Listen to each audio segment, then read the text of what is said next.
I am Grace, 34 years old, and sitting across from my husband at our divorce settlement was supposed to be the worst day of my life. Instead, it was the moment I realized how flawlessly a trap could snap shut. My stepsister sat right beside him, her hand casually resting on his arm. She smiled a perfectly glossed coral-tinted smirk and slid 3 crisp $100 bills across the polished mahogany table. The money stopped inches from my folded hands. "Take it, Grace," she said, her voice dripping with artificial pity. "I know you do not even have rent money for that depressing little studio you moved into. Consider it a charitable donation. Book a cab home. Treat yourself to a hot meal." Nobody stopped her. Nobody said a word. Before I continue this story, let me know where you are watching from in the comments below.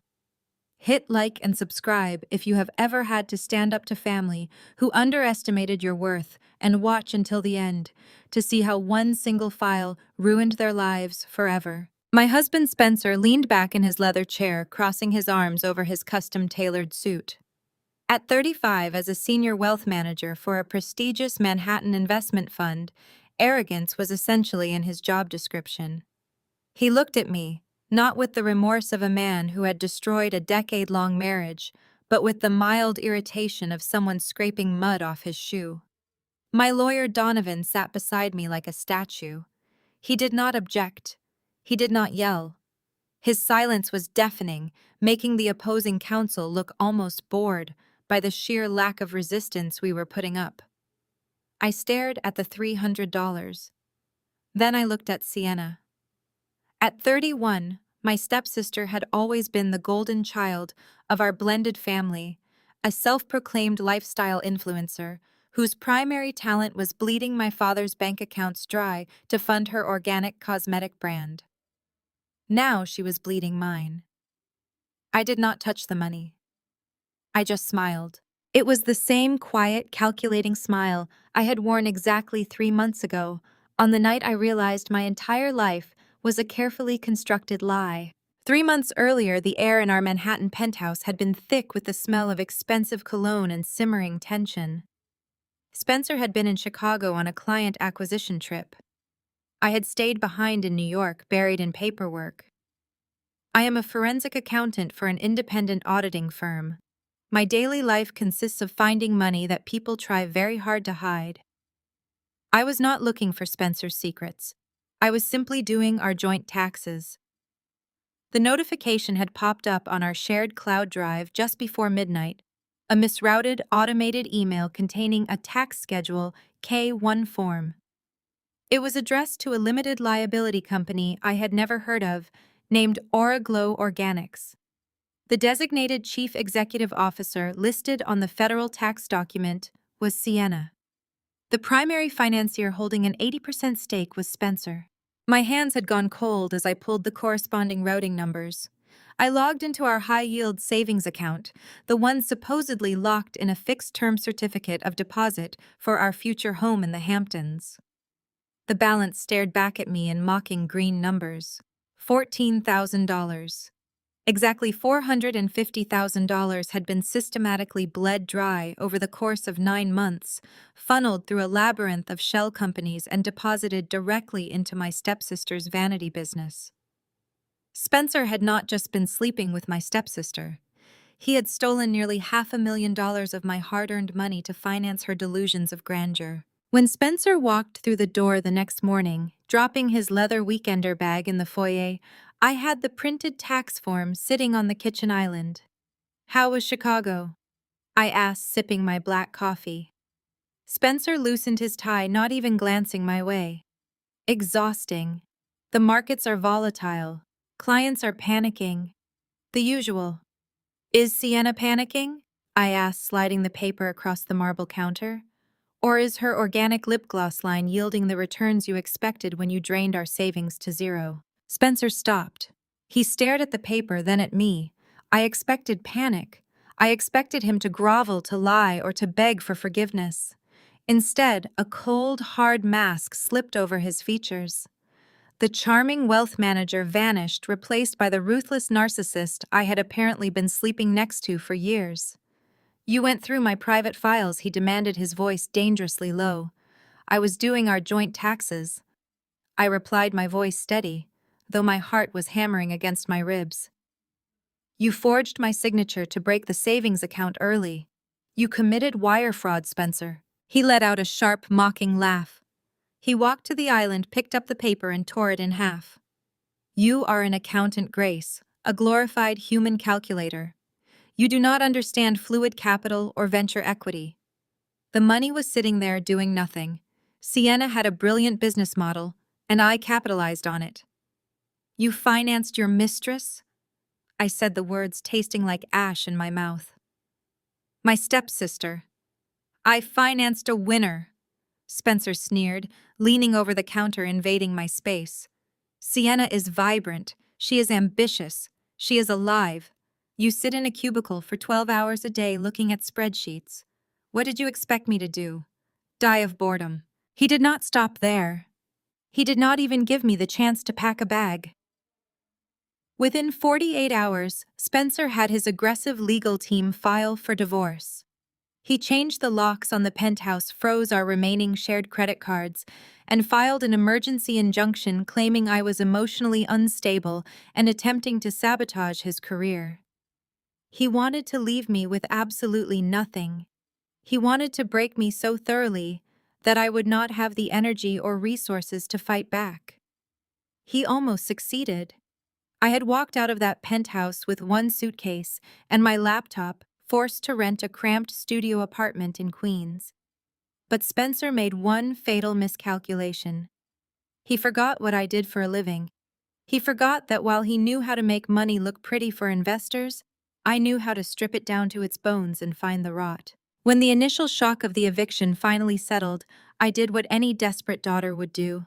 I went to my father. My biological father, Howard, and my stepmother, Diane, lived in a sprawling Connecticut estate. I drove there in the pouring rain, my hands gripping the steering wheel so tightly my knuckles turned white. I thought naively that blood would mean something. I thought that discovering their golden child was having an affair with her married brother-in-law and committing financial fraud would finally shatter their perfect illusion. I parked in their circular driveway and marched to the front door. The housekeeper let me in, and I found them sitting in their pristine, cream-colored living room. Howard swirled a glass of scotch, looking completely unbothered. Diane sat rigidly on the edge of a velvet armchair, her lips pursed tightly. I stood before them, dripping wet and shaking from the cold. He took $450,000, I told them, my voice breaking for the first time since this nightmare began. He took my money to fund Sienna and her makeup line. They are sleeping together, and Spencer kicked me out of my own home. Howard sighed heavily, taking a slow sip of his drink. He did not look angry or surprised. He looked profoundly inconvenienced. Grace, Howard began using his deep, authoritative tone. Let us not use harsh words like stole. Spencer is a wealth manager. He makes investments. Sometimes those investments are unorthodox and require a little flexibility.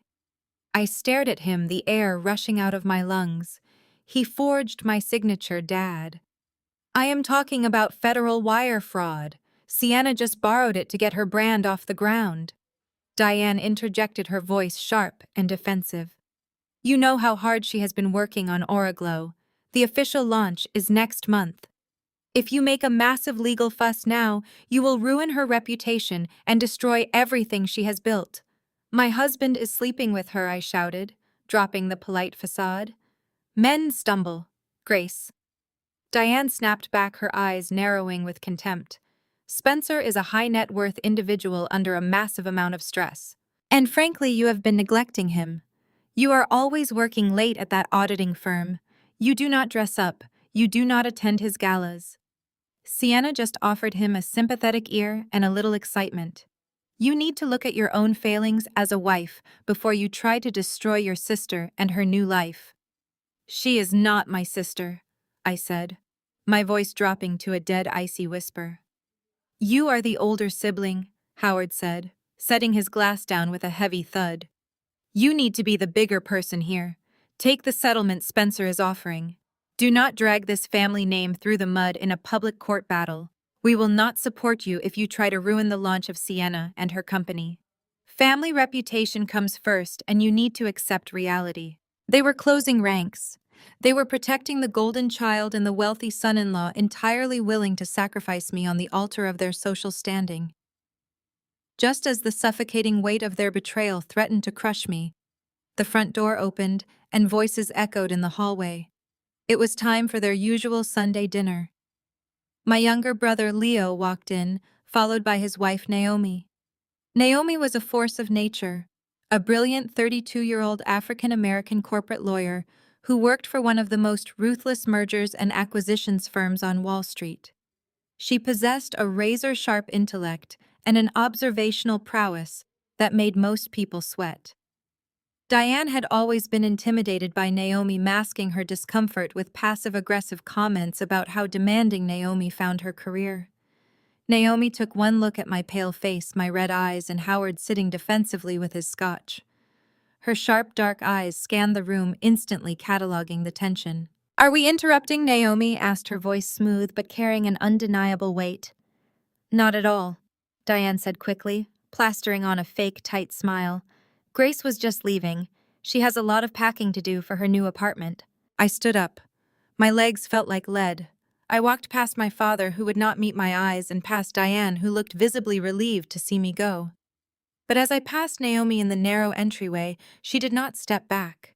She stepped directly into my path, effectively blocking Diane from seeing us from the living room. Naomi hugged me. It was a brief, stiff embrace, but as her arms wrapped around my shoulders, I felt her slip a small, folded piece of thick cardstock into the pocket of my trench coat. "Keep your head up, Grace," Naomi whispered, her voice barely audible over the sound of the rain outside. "And check your pockets." I left the house without another word. I drove 3 blocks before I pulled over into an empty parking lot, my hands trembling as I reached into my coat pocket. I pulled out the cardstock. It was one of Naomi's heavy, embossed business cards. On the back, written in sharp, precise black ink, were 3 lines. "Spencer and his firm are under review by the Securities and Exchange Commission for commingling client funds. Oraglow is a front. Look at the Cayman Trust registered under Diane and her maiden name." I stared at the ink until the letters blurred. Naomi knew. She was a corporate lawyer, and she moved in the same high finance circles Spencer did, but at a much higher and much more lethal level. Spencer was a wealth manager who thought he was a god. Naomi was the apex predator who hunted gods for a living. She could not openly assist me without creating a conflict of interest or breaching corporate confidentiality, but she had just handed me the master key to Spencer and his destruction. That night in my tiny, drafty Queens apartment, I did not cry. I did not mourn my marriage or my family and their ultimate betrayal. I opened my laptop, cracked my knuckles, and went to work. I am a forensic accountant. I do not need a sledgehammer to tear down a house. I just need the ledger. For the next 3 weeks, I barely slept. I worked my day job maintaining the facade of a broken, depressed, soon-to-be divorcee. I let Spencer and his lawyers send me intimidating emails. I let them offer me pathetic settlements of $20,000 to walk away. I let them think they had backed me into a corner. At night, I followed the digital blood trail. Naomi gave me the exact breadcrumbs I needed. I started with the offshore registry databases. As a forensic accountant, I know exactly where wealthy criminals make their mistakes. They always assume they are the smartest people in the room, and they believe their digital footprints are invisible to the rest of the world. Spencer was no exception. I traced the routing numbers from the tax form he carelessly left on our shared server. It took hours of cross-referencing public records with corporate filings, but the picture quickly became crystal clear. Spencer had not just stolen our $450,000. He had been systematically skimming percentages off the top of his clients and their investment portfolios.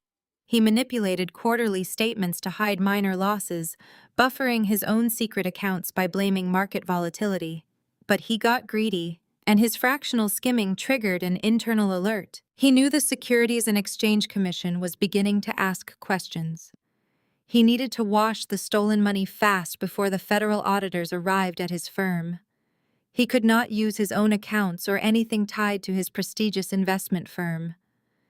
He needed a clean, unblemished entity with no financial history. He needed a brand with a lot of cash flow, but difficult to track inventory. He needed an organic cruelty, free cosmetic brand, run by a naive, status-obsessed influencer who would eagerly sign any legal document he put in front of her. He needed Sienna. He was using Origlow to launder the stolen client funds. Our life savings was merely the seed money to set up the elaborate shell structure. Sienna thought she was a brilliant entrepreneur, but she was just a willing pawn. She signed federal tax documents, fake invoices for phantom inventory, and bloated supply contracts. Every signature made her legally responsible for corporate tax evasion and money laundering. The most sickening discovery came 3 nights later. As the rain pounded against the thin glass of my queen's apartment window, I followed the washed cash out of the Origlow corporate accounts. The money did not stay in New York. It was wired in structured increments to avoid banking alerts directly to a beneficiary account in the Cayman Islands. I dug into the registration documents for the offshore trust. It was registered under a highly specific name, my stepmother Diane and her maiden name. My parents had not just turned a blind eye to a disgusting affair between my husband and my stepsister. They had actively allowed Spencer to use their names and offshore accounts to hide stolen money. I realized then that my father Howard had been secretly borrowing money from this exact trust to pay off his own failing commercial mortgages. They did it all to fund their golden child and save their estate. They were accessories to federal financial crimes. They chose his dirty money over my life and my future. I needed ironclad proof of the initial theft to secure my divorce leverage before dropping the federal hammer. I contacted our bank, requesting the authorization forms used to break our fixed-term certificate of deposit. When the digital copies arrived, I stared at the signature line Spencer had forged my name. He did not even try to mimic my handwriting accurately. His arrogance blinded him to basic caution. I used a connection at the bank to pull the digital access logs for that specific transaction. The Internet Protocol address traced directly back to his private office server on Wall Street. The timestamp showed the transaction occurred on a Tuesday afternoon when I was physically sitting in my auditing firm in Queens, surrounded by colleagues who could serve as my alibi. I printed every single record, every routing number, every forged signature, and every offshore transfer. I compiled them into meticulously labeled folders. I needed a lawyer who could match my cold calculation. I hired Donovan, a veteran of the most vicious divorce battles in New York. When I sat in his office and handed him the preliminary evidence, he did not speak for 10 minutes. He just read the documents and smiled, a terrifying, predatory smile. I told him to let Spencer think he was winning. I wanted Spencer to feel supreme and untouchable. For weeks, I played the part of the broken, discarded wife. I wore oversized, wrinkled clothes whenever I had to attend mandatory mediation sessions. I ignored his taunting text messages, telling me I was a failure. I let his aggressive legal team send me condescending settlement offers of $20,000 attached to strict, non-disclosure agreements. They thought I was paralyzed by grief and humiliation. They thought I lacked the mental capacity and financial resources to fight back against a Wall Street giant. Every threatening email they sent was just another piece of evidence I added to my growing arsenal. Spencer thought his intimidation tactics were working perfectly. He believed the threat of destroying my father and stepmother would keep me compliant. He still believed after everything that I was the good, obedient daughter who would sacrifice herself to save the family reputation. He fundamentally misunderstood the woman I had become. They had already killed my family the day they chose his money over my life. Now they were just strangers caught in a blast radius. I spent my nights refining the data, building a 400-page binder that would send them all to federal prison. I cross-referenced every fake lipstick invoice with every offshore deposit I linked Spencer and his firm directly to Diane and her maiden name. Trust. The trap needed to be set perfectly to catch a narcissist. You must feed their ego until they choke on it. And Sienna was about to host the perfect feeding ground. The launch party for Aura Glow Organics was fast approaching. It would be the social event of the season for her shallow circle. I had a very special delivery to make to ensure their ultimate downfall. But before I could execute my masterstroke at the upcoming launch party, I had to survive one final suffocating family dinner. Howard and Diane decided to host an extravagant pre-launch celebration at their Connecticut estate just 4 days before the main event. They sent me a pity invitation, fully expecting me to decline and hide in my queen's apartment. I accepted immediately. I needed to maintain my carefully constructed facade of a broken, desperate woman clinging to the scraps of her family. Furthermore, I needed to be in the same room as Spencer and Naomi to observe the cracks in his armor. I arrived at the estate wearing the same oversized, wrinkled trench coat and flat shoes. I deliberately left my hair unstyled and wore absolutely no makeup. When I stepped into the opulent foyer, the contrast was sickeningly perfect. Sienna stood by the sweeping mahogany staircase, wearing a designer cocktail dress that clung to her figure. Spencer stood right beside her, his hand resting possessively on the small of her back. They were not even trying to hide their relationship anymore. They flaunted it, a disgusting display of victory over the discarded wife. Howard and Diane beamed at them, treating Spencer like a conquering hero who had simply upgraded his life choices. We moved into the formal dining room where the long table was set with crystal glasses and heavy silver. I was seated at the far end, the absolute worst spot, exactly opposite Naomi and my brother Leo. Naomi looked immaculate in a tailored emerald green dress, her sharp dark eyes taking in every detail of the room.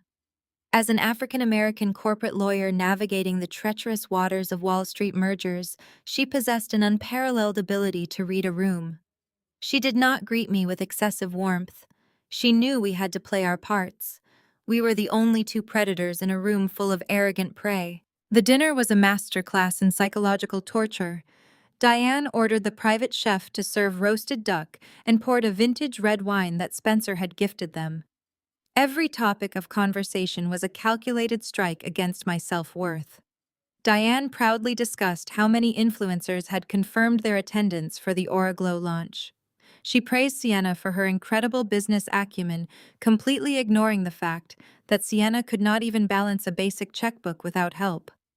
Sienna giggled and leaned into Spencer, thanking him loudly for his brilliant mentorship and financial guidance. I kept my head down, staring at my plate and pushing the food around with my fork. I chewed slowly, forcing my shoulders to slump. I played the pathetic scapegoat flawlessly.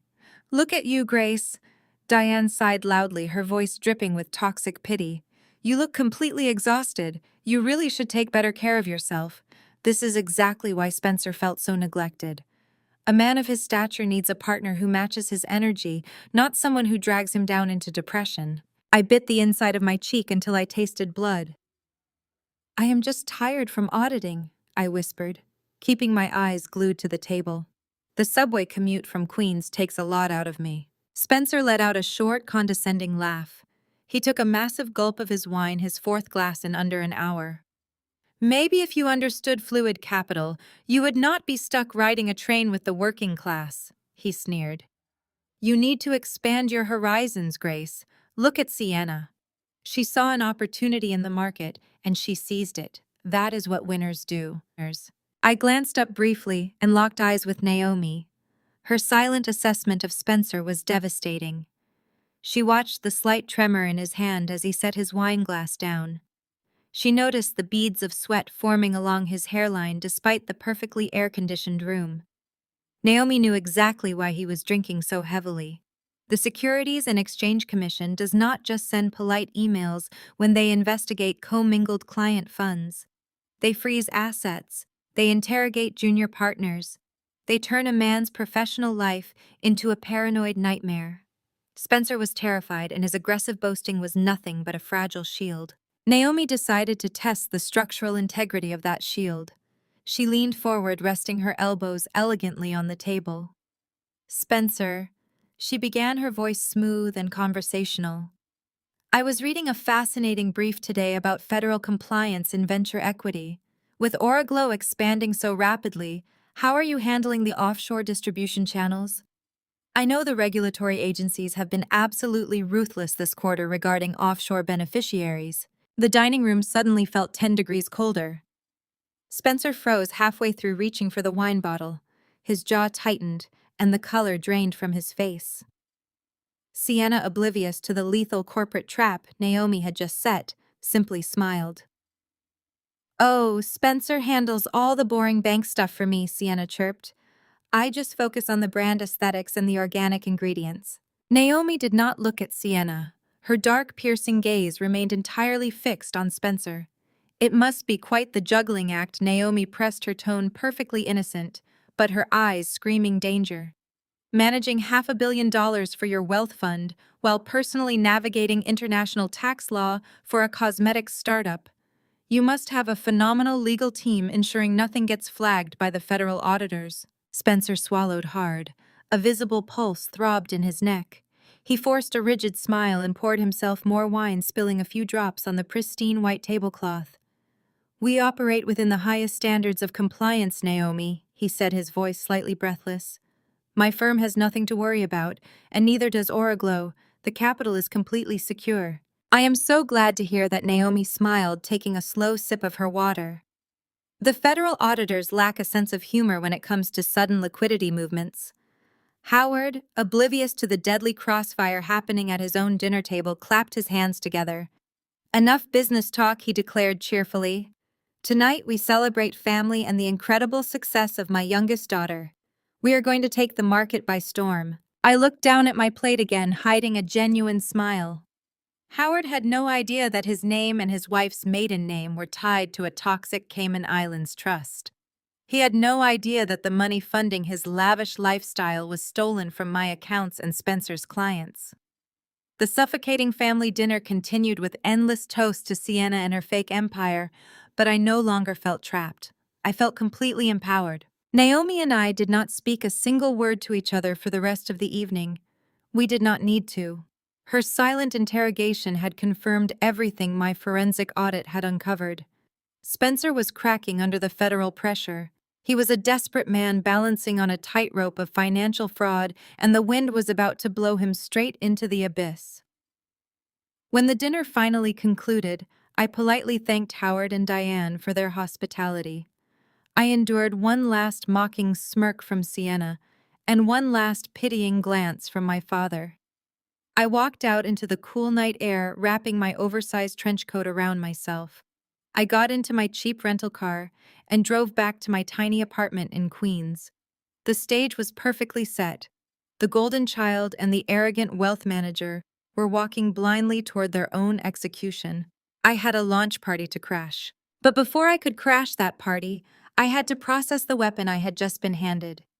Before I actually walked out the front door of my father's estate that night, I had one final interaction that cemented Spencer and his inevitable doom. When Howard had cheerfully declared an end to the business talk at the dining table, I had excused myself to get a glass of water from the kitchen. I needed a moment away from the suffocating smell of roasted duck and Diane with her expensive perfume. The kitchen was a massive expanse of stainless steel and white marble. The private chef had already packed up and left for the evening. I stood by the industrial sink, gripping the edge of the cold stone counter, letting my shoulders drop. I closed my eyes, taking a deep breath to steady my racing heart. The heavy wooden swinging door pushed open. Naomi stepped into the kitchen. She let the door swing shut behind her, cutting off the sounds of laughter from the dining room. She did not walk to the refrigerator. She walked straight to me. Her heels made sharp clicking sounds against the tile floor. "You play the victim very well, Grace," Naomi said, her voice a low, controlled murmur. "If I did not know you better, I would almost believe you were actually defeated by those people in there." "I have no idea what you mean," I replied, keeping my voice flat and my expression carefully blank. Naomi crossed her arms over her tailored emerald green dress. "Please, I am a corporate lawyer. You are a forensic accountant. We both hunt for a living. Spencer thinks he destroyed a housewife. He does not realize he declared war on an auditor. But you are flying blind right now. The business card I gave you weeks ago was just a breadcrumb. You need the actual map to burn him to the ground." Naomi reached into her designer clutch and pulled out a sleek silver flash drive. She held it out to me but did not let go when I grabbed the other end. Her grip was iron tight. Vanguard Equities is secretly auditing Spencer and his entire portfolio, Naomi explained, her dark eyes locked intensely on mine. We noticed irregularities in our institutional accounts 3 months ago. Minor percentage drops that he blamed on market friction. But the algorithms flagged a pattern. He is slicing fractions of a percent off high-yield trades and funneling them into a holding account.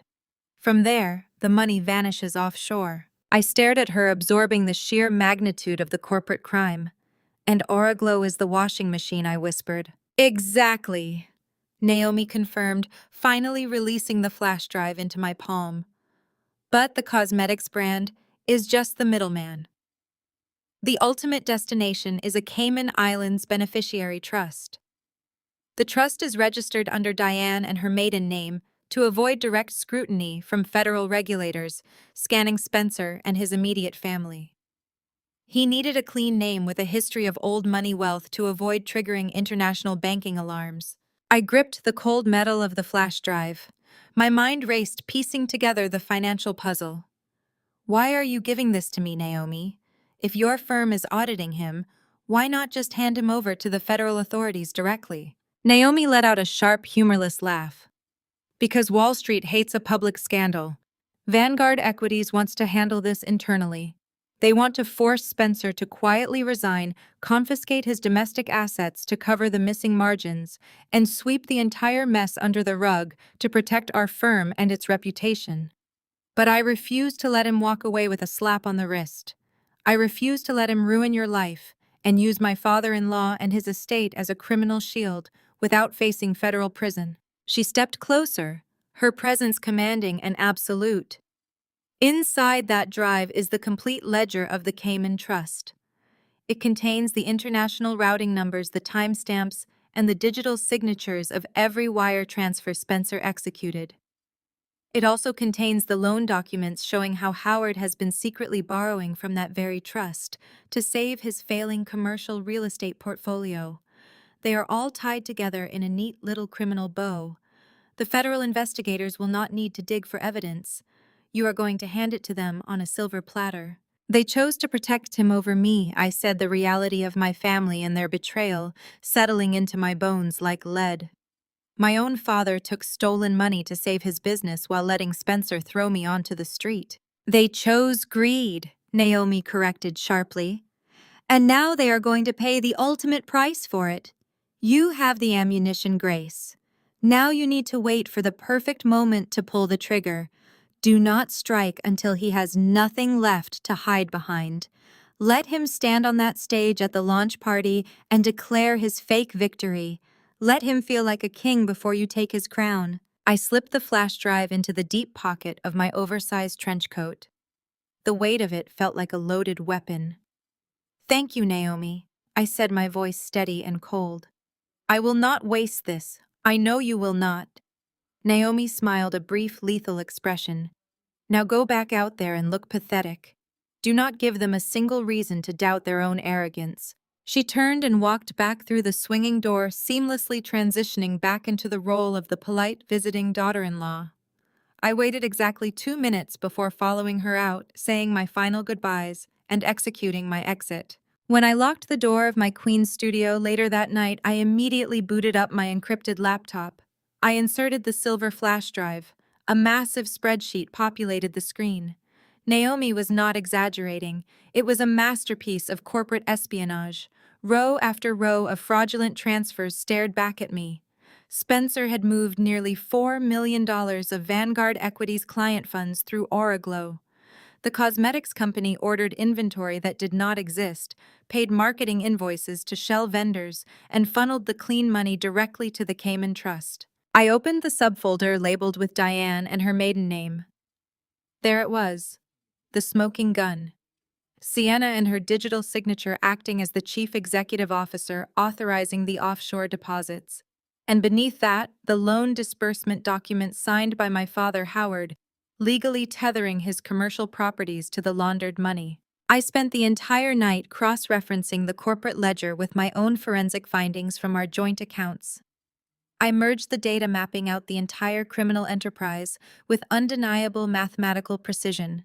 Every single dollar was accounted for. Every single lie was documented. I saved the master file to 3 separate encrypted offline drives. The preparation was complete. I closed my laptop as the morning sun began to filter through the cheap blinds of my apartment. I had everything I needed to destroy them all. Having the raw data was only half the battle. Raw data is just noise to a judge unless structured into a weapon. As a forensic accountant, I know a federal prosecutor will pursue the millions stolen from clients, but the family court judge presiding over my divorce would only care about one specific number: $450,000. That was the marital money. I needed to isolate my money from the massive web of Spencer and his corporate laundering scheme. I needed to prove beyond a shadow of a doubt that he had engaged in the malicious dissipation of marital assets. I opened a master spreadsheet labeling it Project Avalanche. I started with the day the certificate of deposit was broken. Bank records showed the penalty fee for early withdrawal was charged on a Tuesday. The funds were instantly transferred into a holding account under Spencer and his individual name. He commingled the joint funds into a personal account before washing them. The money sat for 3 days. I checked his travel itinerary. He had claimed he was at a golf retreat in Florida. I cross-referenced the dates with Sienna and her social media posts. She had posted a photo of a room service breakfast tray featuring 2 coffee cups at a luxury hotel in Manhattan on that exact Wednesday morning. The affair and financial theft were inextricably linked. On Friday, the $450,000 was fragmented into 20 different transactions. Spencer used a classic structuring technique known as smurfing. He broke the sum into smaller increments of $22,500 to avoid triggering federal reporting requirements. He wired these amounts to 5 regional banks scattered across the tri-state area. Each account was opened under a different shell company name, but all listed Oraglow Organics as their parent corporation. He thought this digital maze would confuse a standard divorce lawyer. He assumed I would be too busy crying to look at routing numbers. I cracked my knuckles tracing the smurfed deposits. The regional bank accounts did not hold the money long. Within 48 hours, the funds were aggregated again, moving directly into the primary operating account for Oraglow. This was the critical junction where marital savings transformed into corporate capital. I opened the vendor ledgers Naomi provided on the flash drive. I needed to see exactly how Spencer and Sienna justified the sudden influx of nearly $500,000 to their fake brand. The invoices were laughably amateurish. Spencer generated purchase orders for organic raw materials from a supplier located in Eastern Europe. There were charges for shea butter packaging materials and exotic botanical extracts. Running a reverse search on the supplier and corporate registration number yielded nothing. The supplier did not exist. The warehouse address listed on the invoices belonged to an abandoned strip mall in New Jersey. Sienna had signed off on every single one of these phantom invoices. Her signature authorized the payment of our life savings to a ghost company. I highlighted the digital signatures. Sienna was an active participant in fraud. By signing those purchase orders, she was legally testifying that Oraglow was receiving tangible goods. But the money sent to the ghost company was immediately routed straight to the Cayman Islands Trust registered under Diane and her maiden name.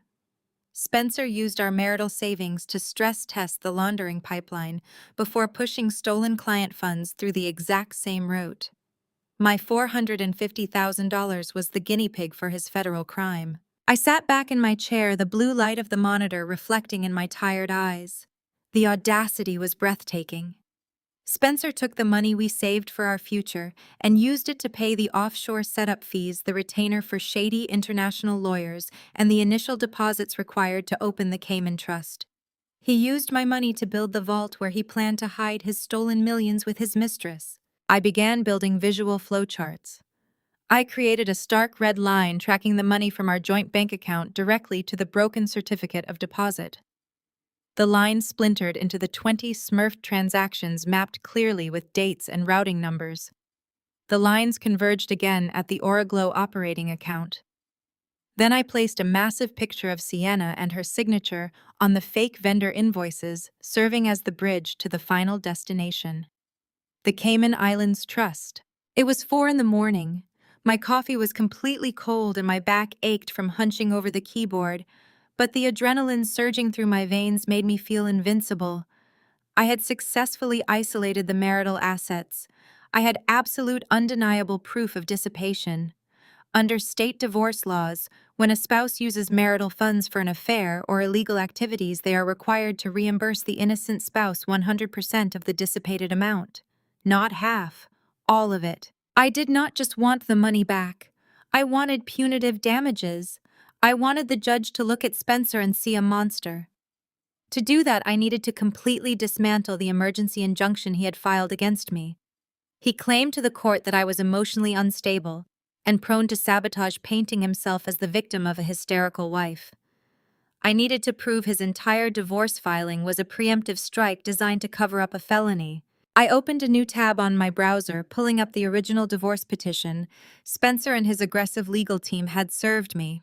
I read through the condescending language, the demands for a quick settlement, and the strict non-disclosure agreements they were repeatedly trying to force down my throat. The non-disclosure agreement was the most telling piece of the entire puzzle. It was exceptionally broad, demanding absolute silence regarding all of his personal and business financial structures. They were utterly terrified of the truth. I compiled the flowcharts, the forged vendor invoices, and the offshore routing numbers into a secure file for Donovan. I would not show this powerful hand until the absolute final moment of the mediation. Spencer needed to sit in that room and confidently offer me pennies. He needed to firmly commit to his lies on the official record before I dropped the heavy guillotine. The trap was fully constructed and ready. It was armed to completely destroy him, but I needed to understand the exact scope of the federal threat bearing down on his neck. Naomi had explicitly mentioned that Vanguard Equities initiated a secret internal audit because they noticed irregularities. The Securities and Exchange Commission was already circling his portfolio. I dug back into the flash drive, focusing on the communications folder Naomi provided. The emails were a goldmine of absolute panic. Spencer had been communicating with a sketchy compliance officer who was quietly tipping him off about the federal inquiry. Regulators were probing specific offshore accounts Spencer managed. They noticed a pattern of fractional skimming. Spencer had been shaving micro percentages off massive institutional trades. To clients, these looked like standard administrative fees. But across massive portfolios, these fractions equaled millions in stolen capital. When federal regulators investigate, they freeze assets and demand documentation for every offshore transfer. Spencer knew the heavy hammer was falling. He needed to justify the sudden movement of millions of dollars out of his domestic accounts to the Cayman Islands. That is when I found the compliance waivers. To move certain protected marital assets and commingled funds into offshore investment vehicles, Spencer needed my explicit legal consent. I stared at the scanned portable document format files on my screen. Spousal consent forms, risk acknowledgement waivers, indemnification agreements, all of them bore my signature. I zoomed in on the ink strokes on my high-resolution monitor. It was not just a lazy scribble like the one he used to break our certificate of deposit. He had actually tried to copy the specific loops and slants of my handwriting, but he missed the pressure points. A forensic document examiner would spot the hesitation marks instantly. He was attempting to make me a co-conspirator in his money laundering scheme. If regulators raided him, he planned to use these documents to claim I was mutually responsible for the discrepancies. The aggressive divorce filing suddenly made perfect, terrifying sense. It was not just about his pathetic affair with my stepsister. It was a highly calculated legal maneuver.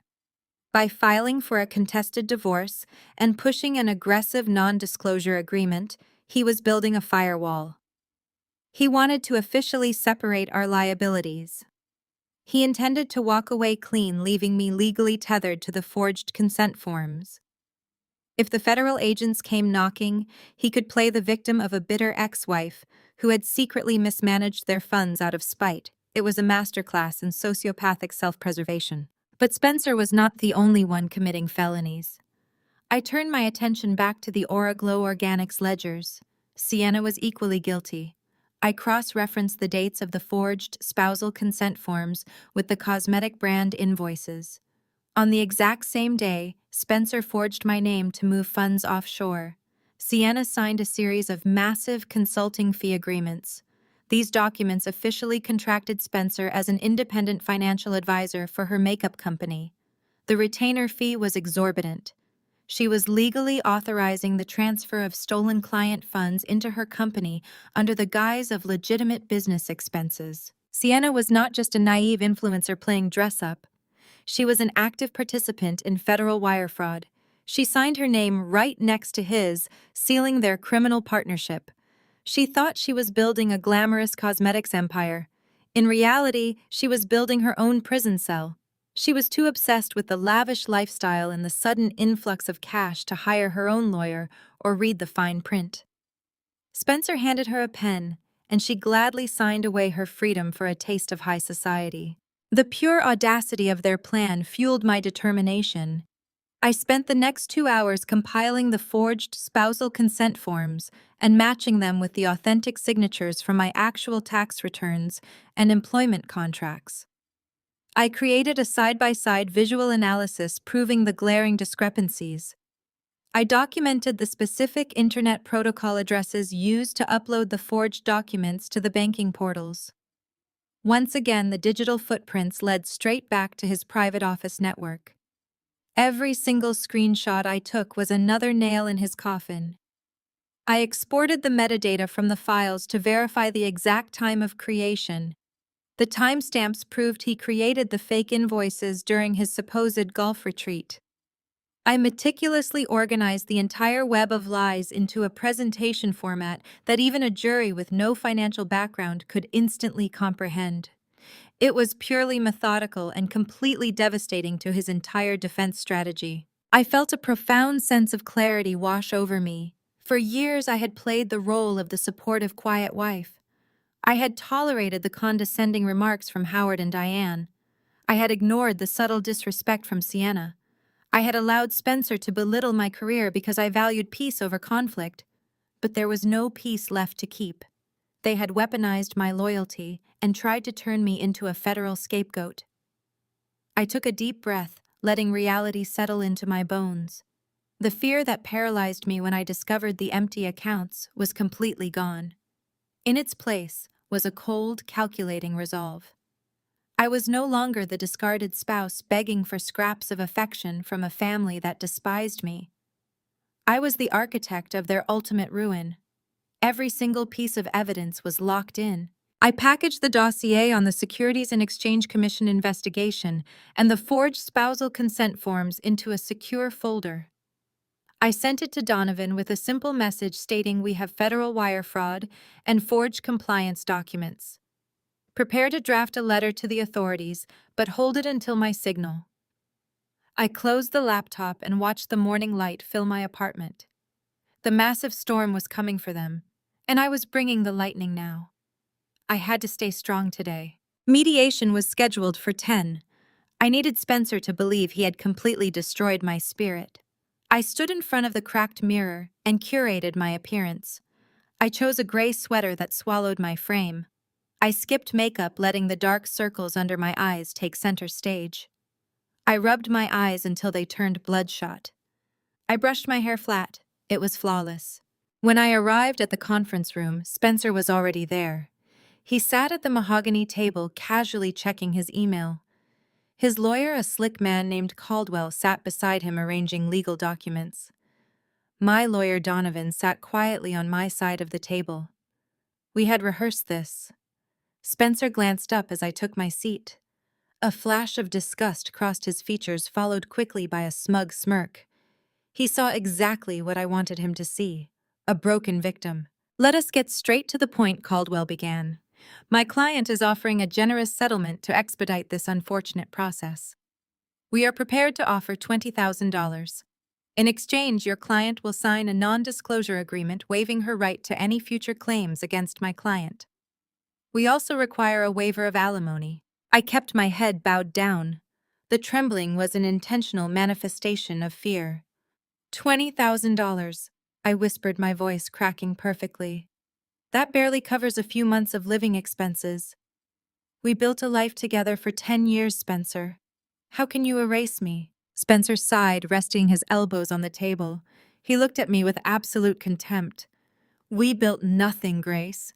I built a life. You just existed in it. You contributed nothing to my wealth, and you are entitled to none of it. If you drag this out to trial, my legal team will bury you in fees. Take the money and go quietly. I let a single tear roll down my cheek and sniffled, reaching for a tissue. Donovan shifted in his seat. My client needs time to review this proposal, Caldwell Donovan said, his tone flat. This is a highly restrictive agreement. You are asking her to sign away her fundamental rights under severe emotional duress. She has until Friday, Caldwell snapped, closing his folder. After that, the offer drops to zero, and we proceed to court, where we will highlight her emotional instability. We have sworn affidavits from family members stating she has been acting maliciously since the separation. My breath caught in my throat. Spencer had already manipulated Howard and Diane into signing legal documents against me. They were actively helping him destroy me to protect Sienna and her empire. The betrayal cut deep, but I did not break character. I wiped my nose and nodded meekly. I just need a few days, I murmured. Spencer stood up, buttoning his suit jacket. Take all the time you need before Friday, Grace. But understand, this is the end of the road. You played a stupid game trying to audit my life and you lost. Be smart for once and sign the papers. He walked out, Caldwell trailing right behind him. When the heavy glass doors clicked shut, I dropped the crumpled tissue. The tears stopped instantly. My trembling hands became perfectly still. I looked over at Donovan. They took the bait, Donovan said quietly. He thinks he has you completely cornered. He feels absolutely zero threat from our side. He handed us the rope, I replied, my voice reverting to its normal cold clarity. Now we just let him tie the knot. When I left the building, the cold wind hit my face, but I felt entirely warm inside. My phone buzzed in my pocket. It was a call from my father, Howard.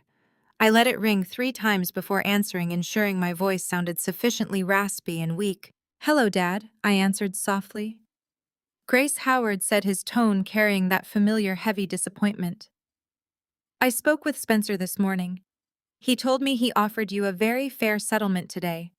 I hope you are not planning to be difficult about this." "Dad." "He took everything," I whimpered. "He wants me to sign an agreement that gags me forever. He took our savings." "He made an investment," Howard corrected sharply. "Sienna is launching her brand on Saturday. The family needs peace right now. We cannot have you creating a toxic environment with a messy divorce. Take the settlement deal, Grace. If you fight this, you will lose, and we will not help you pay your legal debts. Be a good sister and let this go." I closed my eyes, absorbing the sheer venom of his words. He was prioritizing a fake launch party over his own daughter. He was protecting a federal criminal because that criminal funded his lifestyle. "Okay, Dad," I whispered, injecting a pathetic tremor into my voice. "I understand. I will not cause any trouble. I am just so tired of fighting." "Good," Howard said, sounding immensely relieved. "That is the smart choice. We will talk after the launch party." He hung up without saying goodbye. I lowered the phone from my ear and smiled a dark, predatory smile. They all believed the performance. They all thought the war was over and that they had won. They thought they had successfully swept the discarded daughter under the rug. They had no idea that my silence was not a white flag of surrender. It was the quiet pulling back of a bowstring. I had 3 days until the launch party. 3 days to prepare the final strike. The broken victim routine had served its purpose flawlessly. I headed toward the subway, my mind racing with financial ledgers. The game was escalating, and I held all the cards. Saturday arrived with the crisp air of a Manhattan evening. It was the night of the Oraglow Organics launch party. The venue was an exclusive rooftop space in Soho. Renting it for a single night cost more than what most people earned in an entire year. I knew this perfectly because I tracked the offshore wire transfer. My stolen life savings had paid for the expensive open bar and the massive custom silk banners. Getting inside the building was surprisingly simple. Spencer and Sienna believed they were operating far above my comprehension. They hired premier security and implemented a strict digital guest list. But Spencer had a fatal flaw. He used the same password for his personal email and his event planning accounts. I had logged into the portal 2 days earlier and quietly added my name. I walked right past the velvet ropes simply by showing my identification. They handed me a VIP wristband. I slipped the wristband into my pocket. I stepped onto the rooftop, and the sheer audacity hit me instantly. The lighting cast a warm, golden glow over the wealthy attendees. Waiters circulated with trays of expensive champagne and delicate appetizers. A string quartet played modern pop songs, providing a sophisticated soundtrack to the financial crime happening in plain sight. Everywhere I looked tonight, I saw my money. The towering ice sculptures, the lavish gift bags stacked near the exit. It was a monument to their greed and my supposed defeat. I had dressed for the occasion with calculated precision. While the other guests wore designer gowns, I wore the same oversized, wrinkled trench coat from my mediation session. I wore scuffed, flat shoes. I avoided makeup entirely. I needed to look like a ghost haunting their perfect celebration. I needed to look like the broken, discarded wife who crashed the party out of pathetic desperation. The contrast between my appearance and the opulent surroundings worked perfectly. As I moved through the crowd, people instinctively stepped back.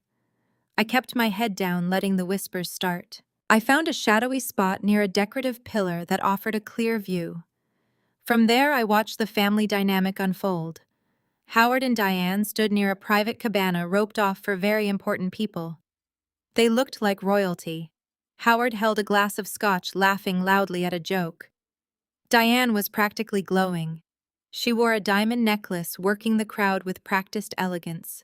She introduced herself to beauty influencers, boasting about her brilliant daughter. She had completely erased my existence from her narrative. To these people, she only had one daughter. Then I spotted them. Spencer and Sienna stood at the center of the venue, surrounded by a circle of sycophants. Spencer looked incredibly handsome in a bespoke tuxedo, holding a martini glass with absolute authority. He was playing the role of the visionary financial backer, the genius who had discovered a diamond in the rough. Sienna clung to his arm, laughing brightly at his comments. She wore a custom silk gown that hugged her figure perfectly. The dress shimmered under the golden lights, a physical manifestation of stolen wealth. She wore the diamond ring Spencer had bought with our joint funds, displaying it prominently. They were not hiding their relationship. They were celebrating it. They were flaunting their victory over me to the entire world. Watching them, I felt no jealousy. I felt no heartbreak. The emotional attachment I once had to Spencer had been surgically excised by the blunt force of his betrayal. Instead, I felt a cold, clinical satisfaction. They were standing on a trapdoor, and they had no idea I was currently holding the lever. I watched Spencer sip his martini, his eyes scanning the room to ensure everyone was admiring him. He thrived on the attention. He needed the validation of this wealthy crowd to silence the internal panic caused by the ongoing federal audit. He was putting on the performance of a lifetime projecting absolute solvency while his corporate accounts were bleeding out. I stayed hidden in the shadows, nursing a glass of sparkling water. I observed the specific guests they were entertaining. I recognized several faces from Vanguard Equities. Spencer had actually invited clients from his investment firm to the launch party of his money laundering front. The arrogance was staggering. He was using this event to assure his clients that his investments were solid. He was parading his fraudulent brand right in front of the people whose money he had stolen to fund it. It was a dangerous high-wire act, and he was performing it without a net. The evening progressed, and the volume of the party grew louder. The champagne flowed freely, loosening tongues and lowering inhibitions. I saw Diane pull Sienna aside, adjusting a stray lock of her hair and kissing her cheek. It was a moment of pure maternal pride and affection, a moment I had spent my entire childhood desperately trying to earn. I watched my stepmother beam at the daughter who was sleeping with her son-in-law. The moral bankruptcy of my family was on full display, illuminated by luxury lighting and fueled by stolen funds. Sienna eventually broke away from the crowd and signaled to the event coordinator. The string quartet stopped playing, the ambient music shifted, and the overhead lights dimmed slightly, drawing all attention to the main stage. A spotlight hit the center of the stage. The crowd murmured in anticipation, turning their focus to the steps. It was time for the keynote address. It was time for Sienna to claim her stolen crown. I took a deep breath, tightening my grip on the thick manila folder hidden inside my oversized trench coat. I stepped out of the shadows and began to move slowly toward the front of the stage, making sure my pathetic appearance was impossible to ignore. The setup was complete. She thought she was invincible, but the floor was about to collapse beneath her feet forever. Sienna stepped into the bright circle of the spotlight. The wealthy crowd erupted into loud applause. She held a microphone in one hand, and Spencer held her other hand, guiding her up the short steps. She looked every bit the successful founder, glowing with stolen wealth and unearned confidence.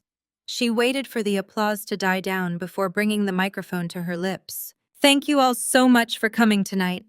Sienna began, her voice amplified across the rooftop and dripping with artificial sweetness. "Aura Glow is more than a brand to me. It is a dream realized. It is a testament to what happens when you surround yourself with the right people. A dream built on family, on love, and on incredible sacrifice." She paused intentionally, letting the weight of her words hang in the cool night air. Her eyes scanned the crowd, and then they stopped. She locked eyes with me. I stood near the back, wearing my oversized, wrinkled trench coat, looking entirely out of place among the designer gowns and tailored suits. Instead of ignoring me or calling security, Sienna saw an opportunity. Her narcissistic craving for dominance took over. She wanted the ultimate public humiliation. "I actually want to take a special moment tonight to thank someone very specific," Sienna said, projecting her voice even louder. The crowd turned, following her line of sight, until hundreds of eyes landed directly on me. "I want to thank my older sister, Grace." A collective gasp rippled through the audience, followed by a thick, uncomfortable silence. People recognized the scandal. The wealthy elite love gossip, and the story of the wealth manager leaving his wife for her younger stepsister was premium entertainment. "Grace, I know this transition has been incredibly hard for you," Sienna continued, her tone shifting to mock sympathy. "But I want to thank you publicly for stepping aside, for realizing that Spencer and I were simply meant to be, and for allowing us the space to build this beautiful empire together. We could not have funded this dream without your very generous financial sacrifices." A wave of quiet laughter rippled through the VIP section. Diane stood near the cabana, looking immensely proud of her daughter for delivering such a vicious blow. Spencer raised his bespoke martini glass in my direction, a smug, mocking toast to his conquered enemy.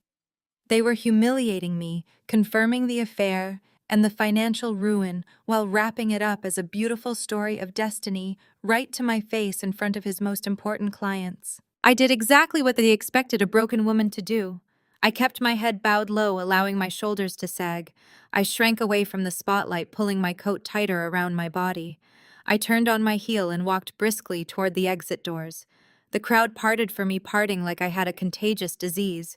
I pushed through the heavy glass double doors, leaving the rooftop and entering the quiet carpeted hallway that led to the elevator bank. I heard the heavy doors swing open again behind me.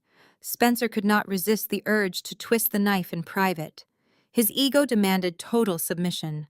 He jogged down the hallway and intercepted me just as I reached the elevators. He planted his hand on the metal doorframe, physically blocking my escape. "You really should not have come here," Grace Spencer said, his voice dripping with absolute disgust. He looked me up and down, taking in my scuffed shoes and flat, unstyled hair. "You look completely pathetic. Did you honestly think crashing this party and making a sad little scene would change anything? The divorce is final next week. Take the 20 grand my lawyers offered and disappear before I make sure you leave with absolutely zero." I did not yell. I kept my eyes fixed firmly on the carpeted floor. I fumbled wildly with my oversized purse, letting my hands shake violently. It was a performance worthy of an Academy Award. "Please, Spencer," I whispered, injecting a desperate tremor into my voice. "Just let me go home." As I frantically dug through my bag searching for my keys, I purposely let a thick, heavy manila folder slip from my grasp. It fell from my hands and hit the marble floor with a loud, resonant slap. It landed perfectly face up directly between his expensive Italian leather shoes. The bright red logo of a prominent Swiss offshore bank was stamped boldly across the top right corner. Beneath it, printed in terrifyingly large black ink, was the header Offshore Entity Audit Origlo LLC and Cayman Beneficiary Trust. Appended to the bottom of the page was the official seal of the Federal Regulatory Compliance Division. Spencer glanced down out of pure instinct, his eyes locked onto the bright red logo. The smug, triumphant smirk vanished from his face in a fraction of a second. The healthy flush of alcohol and victory drained completely from his cheeks, leaving him looking like a pale, sweating corpse. He stopped breathing. His entire body went rigid. He lunged forward, dropping to his knees to grab the folder. But I moved faster. I smoothly placed my flat, scuffed shoe squarely over the center of the document, pinning it to the marble floor. I bent down and picked it up with steady, entirely unshaking hands. My manufactured tremor was gone. "Oops," I whispered. I finally lifted my head and met his eyes directly. The terrified, defeated ex-wife vanished. The ruthless forensic accountant was staring back at him. My posture straightened. The calculated, icy calm of a predator taking control of the room radiated from my stance. "Where did you get that?" Spencer demanded, his voice dropping to a panicked, breathless hiss. He scrambled to his feet and grabbed my wrist, his fingers digging desperately into my skin. "What is that, Grace? Tell me what that is right now." "It is fluid capital, Spencer." I smiled, echoing his own gaslighting words from the morning he tore up the tax form. I yanked my arm free with a sharp, forceful twist, breaking his grip entirely. "You told me I did not understand how venture equity worked. I decided to educate myself. It turns out I am exceptionally good at tracking stolen money across international borders." He stumbled back, hitting the wall beside the elevator. He was hyperventilating. His chest heaved as he stared at the folder in my hand. He knew exactly what it contained. He knew it held his forged signatures, the fake vendor invoices, and the exact routing numbers that linked his client's stolen funds to his mistress and her fake cosmetics brand. "Enjoy the party, Spencer," I said, my voice echoing cleanly in the empty hallway. "The federal agents are going to absolutely love the hors d'oeuvres." The elevator chimed loudly, signaling its arrival. The polished steel doors slid open. I stepped inside, keeping my eyes locked on his terrified face. He reached a shaking hand out toward me, but his legs refused to move. The doors slid shut, severing his line of sight, leaving him trapped in the hallway with the horrifying realization that his entire empire was already dead. I rode the elevator down to the lobby, the heavy folder tucked safely under my arm. The night air hit my face as I walked out onto the bustling Manhattan street. I knew exactly what would happen next. I had violently rattled the cage and the rat was going to panic. I hailed a cab and headed straight back to my apartment in Queens. I needed to prepare the audio recorder. The final confrontation was coming to my doorstep tonight. I unlocked the deadbolt to my Queens studio and stepped into the pitch-black apartment. The silence of the room was a sharp contrast to the pulsating bass I had just left behind in Manhattan. I did not turn on the overhead lights. I needed the darkness to focus. I walked straight to the small kitchen counter and plugged my phone into the charger. I opened the voice memo application and ran a quick audio test, setting the device precisely in the center of the wooden coffee table. The microphone was highly sensitive. It would pick up a whisper from the hallway. It would certainly capture the screams of a desperate man. I opened my laptop and connected to my secure virtual private network. To understand a financial criminal, you do not need to be in the same room as them. You just need to watch their digital keystrokes. I logged into the shadow portal I had created, which mirrored Spencer and his administrative access to the Oraglow operating accounts. The screen illuminated my face in the dark apartment. The panic began exactly 14 minutes after the elevator doors had closed on him. I watched his username pop up on the active user ledger. He was logging in from his mobile device. He was probably hiding in a bathroom stall at his own launch party, frantically trying to assess the damage. His digital movements were completely erratic. He opened the offshore transfer logs. He tried to delete a batch of vendor invoices. He attempted to wipe the Internet Protocol history from the Tuesday transaction. It was a pathetic display of technical illiteracy. He did not realize that enterprise-level accounting software creates an immutable backup of every single deletion attempt. By trying to erase the evidence, he was actively generating a secondary log of obstruction of justice. My burner phone buzzed on the desk. It was an encrypted message from Naomi. She was still at the launch party, mingling with the Vanguard Equities executives. She was my eyes and ears on the ground. Her first message was brief. "The groom is bleeding out. He just sprinted back onto the rooftop looking like he swallowed poison." I smiled and typed back asking for specifics. Naomi sent a rapid series of updates over the next hour. Spencer had abandoned Sienna during a crucial networking introduction with a beauty magazine editor. He grabbed a bottle of whiskey directly from the catering bar, bypassing the bartender entirely. When a senior partner from Vanguard Equities approached him to ask about quarterly projections, Spencer actually snapped at him. He told one of his most important institutional clients to back off because he was dealing with a massive corporate emergency. The golden facade was cracking violently in front of the exact people he needed to impress. Sienna was reportedly throwing a fit near the VIP cabana. She did not understand why her brilliant wealth manager was sweating profusely and ignoring her investors. She tried to grab his arm to pull him onto the dance floor, and he physically shoved her hand away in front of 50 guests. Diane and Howard were doing aggressive damage control, telling everyone that Spencer was simply battling a sudden migraine. But wealthy investors are like sharks. They smell blood in the water. Naomi noted that two of the Vanguard partners had already left the party early, their expressions dark with suspicion. I turned my attention back to the laptop monitor. Spencer had escalated from trying to delete files to trying to move capital. He was initiating an emergency wire transfer, attempting to pull remaining liquid funds from the Oraglow domestic account and shove them into a completely different offshore shell. He was too panicked to remember basic banking regulations. Moving amounts over $10,000 to an unverified international account at midnight on a Saturday automatically triggers a high-level fraud alert. I watched the status bar on the transaction spin. He was trying to move $1.2 million. The screen flashed red. Transaction denied. Account frozen pending compliance review. I leaned back in my chair and let out a long, slow breath. He was officially locked out. The banking algorithms had slammed the vault door shut. He had no access to the domestic funds, and he knew I possessed the audit trail for the offshore trust. He had zero leverage and zero liquidity. He was a king without a kingdom, standing in the middle of a party he could no longer afford to pay for. The messages from Naomi stopped around 1 in the morning. Her final text was a simple warning. He just stormed out of the venue through the service elevator. He left Sienna crying by the ice sculpture.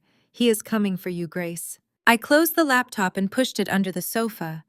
I walked into the small kitchen and filled the kettle with water, turning the stove on low. I wanted a cup of tea. The mundane act of boiling water grounded me. I moved to the living room and sat down on the edge of the cheap fabric sofa.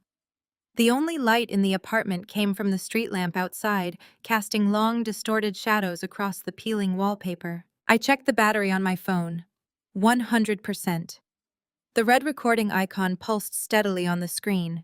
The trap was armed. Spencer had built his entire career on intimidation and manipulation. He believed that whoever yelled the loudest controlled the reality of the room. He was accustomed to bullying junior analysts and screaming at customer service representatives. He expected me to cower the moment he raised his voice. He expected the good, quiet wife to crumble under the weight of his masculine aggression. He did not understand that I had already grieved the death of my marriage. I had already survived the rejection of my father and stepmother. I had nothing left to lose and absolutely everything to gain. The fear that had kept me silent for years was completely gone, replaced by a cold mechanical desire for absolute justice. The digital clock on my microwave shifted to 1:45 in the morning. The street outside my window was quiet. The occasional rumble of a passing garbage truck was the only sound breaking the silence of the outer boroughs. Then I heard it. The screech of expensive tires taking the corner too fast. A heavy luxury sedan slammed to a halt directly in front of my apartment building. I heard the aggressive slam of a car door echoing in the narrow street. Heavy, frantic footsteps approached the front entrance of the building. He did not bother buzzing the intercom.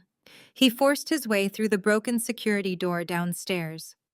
The heavy thud of his expensive leather shoes pounding up the narrow wooden staircase vibrated through the floorboards of my studio. I took a slow sip of my hot tea. The footsteps reached my floor and stopped right outside my door.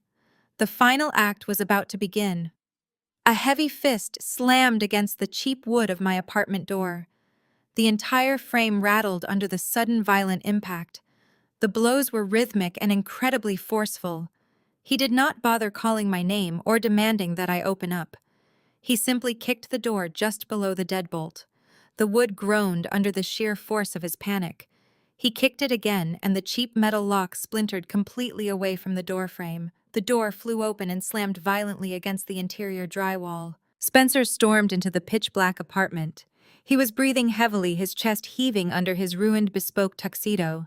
He had discarded his jacket somewhere between the rooftop party and Queens. His bow tie was gone, and the top 3 buttons of his crisp white shirt were torn open. He was sweating profusely despite the cool night air. The ambient light from the street lamp outside illuminated his face. He looked absolutely deranged. His eyes darted around the small studio, searching frantically for me. I sat perfectly still on the edge of my sofa, holding my cup of tea. I did not scream when he broke the door down. I did not flinch or jump up in terror. I just watched him standing in the entryway of my pathetic apartment, looking exactly like a cornered animal. "What the hell do you think you are doing?" Spencer snarled, his voice echoing in the small room. He stepped forward, kicking the broken pieces of the doorframe out of his way. He paced the short distance between my television and the kitchen counter. "You think you can blackmail me?" "With what, exactly?" "Some printed-out bank logos. You are a low-level auditor, Grace. You have zero clearance to access those files." I set my teacup down on the wooden table right next to my phone. The red recording light pulsed steadily in the darkness. "I did not access your firm and their private files," I said calmly. "I accessed public offshore registries." "You were sloppy, Spencer. You left digital fingerprints all over the automated tax distributions." He lunged forward, crossing the room in 2 massive strides. He grabbed me by the shoulders and hauled me up from the sofa. His fingers dug viciously into my skin. The smell of expensive whiskey and sheer terror radiated off his body. "I will destroy you!" he screamed, spittle flying from his lips. "I will bury you in litigation. I own you. Do you honestly think anyone is going to believe a bitter, dumped housewife over me? I manage $500 million in assets." "You embezzled $500 million in assets," I corrected him, my voice completely flat. I refused to react to his physical intimidation. I stared directly into his bloodshot eyes. "You took $450,000 of my money to set up the shell company, and then you funneled your clients and their missing margins through the lipstick company of your mistress." "She signed every single document," Spencer yelled, violently shaking me. His ego and his panic were completely overriding his sense of self-preservation. He needed to prove he was smarter than me, even as his world collapsed. "Sienna and her name are on the limited liability company. Diane and her name are on the Cayman Trust. I structured it perfectly. If you take this to the federal authorities, you do not just take me down, Grace. You take your whole family down. Your precious father goes bankrupt. Your stepmother goes to federal prison for tax evasion. Sienna takes the fall for the wire fraud. I am completely insulated." I stared at him in the darkness. He had just handed me a full, uncoerced confession detailing his exact strategy of framing my family to protect himself. He was proud of it. He was bragging about using my blood relatives as a human shield against the Securities and Exchange Commission. They chose you, I said softly, making sure the microphone captured every single syllable of our exchange. They threw me out onto the street to protect you and your stolen money. Because I am a winner. Spencer shoved me hard. I fell backward, landing awkwardly on the sofa cushions. He stood over me, pointing a trembling finger right at my face. He was breathing so hard he sounded like he was choking. You drop this right now. You sign the divorce settlement tomorrow at the mediation. You take your 20 grand and you sign the non-disclosure agreement. If you breathe a word of this to anyone, I will ensure Howard and Diane lose their house by Friday. Do you understand me? I looked up at him, maintaining absolute silence. My lack of emotional response unnerved him. He was used to women cowering or crying when he raised his voice. He did not know how to handle a woman who looked at him like he was already a corpse. You think you are so smart, he spat, turning his back on me and pacing toward the broken door. You think because you found a few routing numbers you hold the power? My accounts are frozen because of a temporary compliance glitch. My lawyers will have the domestic funds unlocked by Monday morning. When they do, I am coming for everything you have left. I will make sure you never work in accounting again. I will make sure you are homeless. He stood in the doorway, his chest heaving as he glared at me one last time. You have until Friday, Grace. Sign the papers or I burn your entire family to the ground. He did not wait for an answer. He turned and stormed out of the apartment, the broken door swinging uselessly on its hinges. I listened to his heavy footsteps pounding down the wooden staircase. I heard the aggressive slam of his car door and the screech of his tires as he sped away into the night. I sat in the dark for a long time. The adrenaline slowly faded, leaving behind a profound sense of clarity. I leaned forward and picked up my phone. I stopped the recording. The file saved instantly.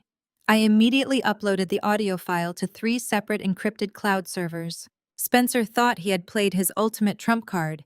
He thought the threat of destroying my father and stepmother would keep me compliant and silent. He firmly believed after everything that I was the good, obedient daughter who would sacrifice herself to save the precious family reputation. He thought I would prioritize their country club status and their stolen wealth over my own survival. He fundamentally misunderstood the woman I had become. They had already killed my family the day they chose his money over my life. Now they were just strangers caught in a blast radius. I had the complete corporate ledger. I had the forged spousal consent forms. I had the exact routing numbers linking the stolen funds to the Cayman Islands. And now I had a crystal-clear, uncoerced audio recording of the primary suspect admitting to wire fraud embezzlement and framing his in-laws to insulate himself from federal prosecution. The trap was not just set anymore. It was completely locked and loaded. Spencer had done the one thing a financial criminal should never do. He underestimated the auditor. I pulled my laptop out from under the sofa and opened my email. I attached the secure files and the audio recording to a drafted message addressed to Donovan. I did not write a long explanation. I simply typed the words, "We are ready for the settlement room." I hit send on the email to Donovan and watched the progress bar disappear. The encrypted files containing the audio recording and the entire corporate ledger were safely transmitted. I did not move from my spot on the floor immediately. I sat with my back against the cheap drywall of my studio apartment, letting the adrenaline slowly ebb from my system. The broken doorframe hung uselessly beside me, letting in a cold draft from the hallway, but I barely registered the chill. I needed to ensure the audio recording was completely unimpeachable. In forensic accounting, a digital file is only as strong as its chain of custody. I pulled up a specialized audio transcript program on my laptop and fed the raw file into the system. I needed a hard copy of every single word Spencer had screamed at me. I put on my headphones and listened to his voice play back in high definition. Hearing it without the immediate physical threat standing over me made his panic sound even more pathetic. He had delivered a masterclass in self-incrimination. I typed out the exact timestamps for his most damning statements. At 2 minutes and 14 seconds, he explicitly admitted to embezzling client funds from his wealth management firm. At 3 minutes and 7 seconds, he confirmed he forged Sienna and her signature on the shell company documents. At 4 minutes and 12 seconds, he openly bragged about using Diane and her maiden name to shield his Cayman Islands trust from federal investigators. Finally, at the very end of the recording, he issued a direct threat of financial ruin against my father and stepmother if I refused to comply with his illegal demands. He had tied the noose, secured the blindfold, and kicked the chair out from under himself. All I had to do was hand the recording to the judge. My phone rang sharply on the coffee table, making me jump. It was 5 in the morning. The caller identification displayed Donovan. He was an early riser, but calling before dawn meant he had reviewed the files I sent. I answered the phone. "Good morning, Donovan." Grace, his voice was a low, gravelly rasp, devoid of any pleasantries. "I just listened to the audio file. I also reviewed the offshore routing numbers you cross-referenced with the forged spousal consent forms." "Does it give us enough leverage for the mediation?" I asked, leaning forward. "Leverage." Donovan let out a sharp, humorless chuckle. "Grace, this is not leverage. This is a federal execution. Spencer just handed us a recorded confession to multi-million-dollar wire fraud and extortion. If I play this audio in the settlement room, opposing counsel will likely sprint out of the building to avoid being named as a co-conspirator. I want to destroy him, Donovan." I said, my voice entirely steady. "I want him to sit in that room and believe he has completely won. I want him to push that pathetic $20,000 settlement across the table. I want him to commit to his lies on the official record before we drop the floor out from under him." Donovan paused. I could hear him shuffling papers on his desk. He was a veteran lawyer who lived for these exact moments of legal destruction. "We will let him hang himself." Donovan agreed. "You will play the broken, devastated wife one last time. You will not speak unless spoken to. You will look at the floor. You will let him and his sister act as arrogant as they please. When the time is right, I will drop the binder. But Grace, you need to be prepared for the fallout. When the federal agents get involved, your family is going to face severe collateral damage. Howard and Diane will likely lose everything tied to that offshore trust." "They made their choice when they chose his money over my survival," I replied coldly. "I am not protecting them anymore." "Understood," Donovan said. "I will see you at the mediation office at 10. Wear the oversized coat again. It plays beautifully to the narrative of a discarded spouse." I ended the call and walked into my small bathroom. I stripped off my clothes and stepped into a scalding hot shower. I let the water wash away the lingering smell of Spencer and his expensive whiskey that had polluted my apartment during his break-in. I stood under the spray, methodically planning my morning. I had 5 hours until I walked into the settlement room. After my shower, I checked my secure messaging application. Naomi had sent a brief encrypted update. She was already at her corporate office preparing the final lethal blow from her end. The message read, "Vanguard Equities just terminated his employment effective immediately. His licenses are suspended. We are freezing the domestic assets as we speak. I am heading to the courthouse to file the injunction on behalf of the shareholders. See you at the settlement." The timing was orchestrated flawlessly. Spencer would walk into the mediation room completely unaware that he had just been fired. He would have no idea that his corporate email was locked, and his professional reputation was currently burning to ash on Wall Street. He would walk in feeling like a king, oblivious to the fact that his kingdom had already been conquered. I dressed carefully for the final performance. I put on the same gray sweater that swallowed my frame. I left my hair damp and unstyled. I avoided makeup, letting the genuine exhaustion of a sleepless night accentuate the dark circles under my eyes. I looked thoroughly defeated. I looked exactly like a woman ready to surrender and accept whatever scraps her wealthy husband threw at her. I grabbed my canvas tote bag, ensuring my laptop and a backup physical drive containing the audio file were secured inside. I walked out of my apartment, carefully stepping over the broken door frame Spencer had destroyed hours earlier. I did not bother trying to fix it. I would not be returning to the studio ever again. The subway ride into Manhattan felt entirely different today. I watched the city rush by the window, feeling a profound sense of calm detachment. The fear, the betrayal, the deep, agonizing ache of losing my entire family, All of it had crystallized into pure resolve. They had severely underestimated the quiet accountant. They had mistaken my silence for weakness and my loyalty for stupidity. I stepped off the train and walked toward the towering glass building where the mediation would take place. The morning sun reflected off the skyscrapers blindingly bright. I took one final deep breath, letting the cold air fill my lungs. I pulled the oversized trench coat tighter around my shoulders, hunched my back slightly, and walked through the revolving doors. The stage was set. The audience was waiting. It was time to end this. I stepped into the cold conference room. The air smelled of lemon polish and expensive espresso. A massive mahogany table dominated the space. I slumped my shoulders, clutching my canvas tote. Spencer sat opposite me. He wore a bespoke navy suit and tie.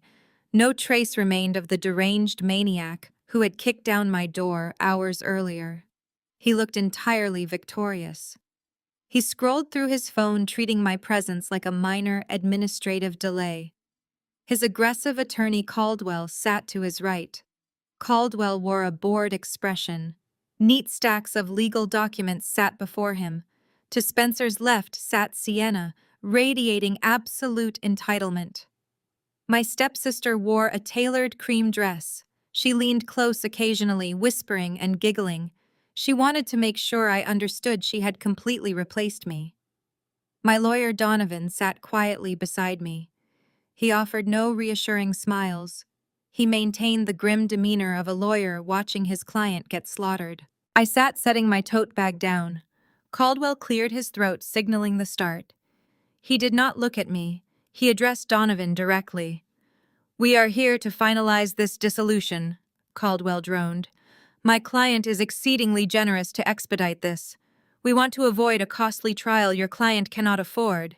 Here is our final offer." Caldwell slid a thick packet across the wood. "The terms are straightforward," Caldwell continued, folding his hands together. "My client is offering a lump sum payment of $20,000 as a final spousal support buyout. In exchange, your client will immediately vacate any remaining claims to the marital estate. She will waive all rights to future alimony. More importantly, she will sign the attached comprehensive non-disclosure agreement." I kept my head bowed, staring intensely at the grain of the mahogany table. I let my hands tremble slightly in my lap. I knew exactly what that non-disclosure agreement contained. It was a legal gag order designed to punish me if I ever breathed a single word about Auraglow Organics, the Cayman Islands Trust, or the forged spousal consent forms. Spencer finally put his phone face down on the table. He leaned forward, resting his elbows on the wood. He looked at me with a mixture of pity and profound disgust. "This is the best you are going to get," Grace Spencer said, his voice dripping with condescension. "You played a stupid game and you lost. You tried to audit my life, but you forgot who you were dealing with. I manage high net worth individuals. I operate in leagues you cannot even comprehend. Take the money and sign the papers. If you fight this, I will drag you through family court until you are completely bankrupt, and I will make sure your father cuts you off for good." He was referencing his midnight threat.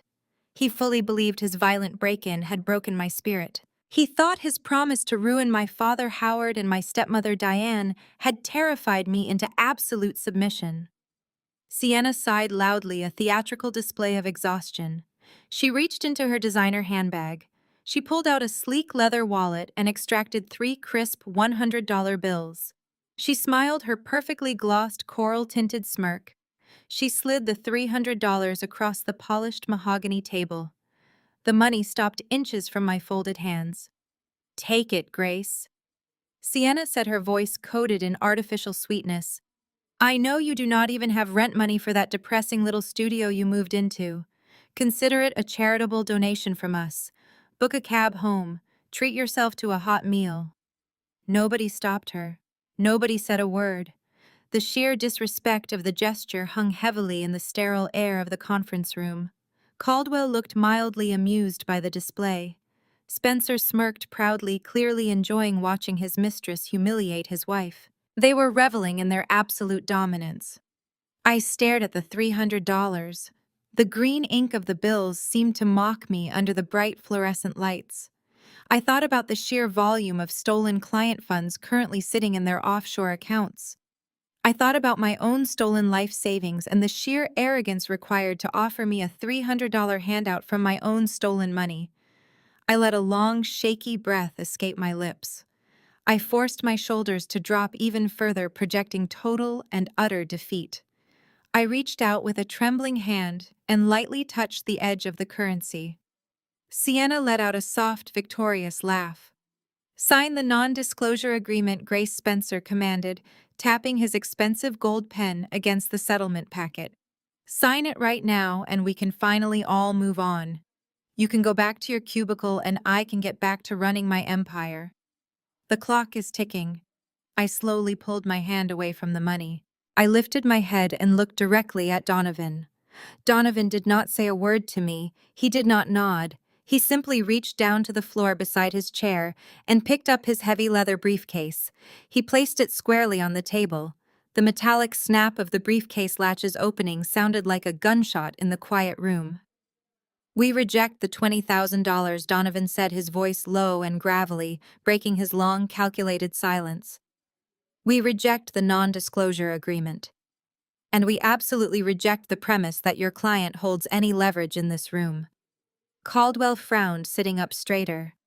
"What are you talking about, Donovan? Your client has no assets and no grounds to contest. If you refuse this offer, we go to trial and she gets nothing." Donovan reached slowly into his open black briefcase. His large, weathered hands tightly gripped a massive stack of paper. It was not a standard legal brief. It was the massive 400-page binder I had painstakingly compiled over the last 3 long weeks, meticulously mapping out every single detail of their financial crimes. Donovan lifted the massive binder out of his briefcase with both hands. He raised it a few inches above the polished mahogany and let it drop. The heavy thud echoed like a gavel striking wood, rattling the crystal water glasses sitting in the center of the table. Sienna jumped slightly in her chair, her hand flying to her chest.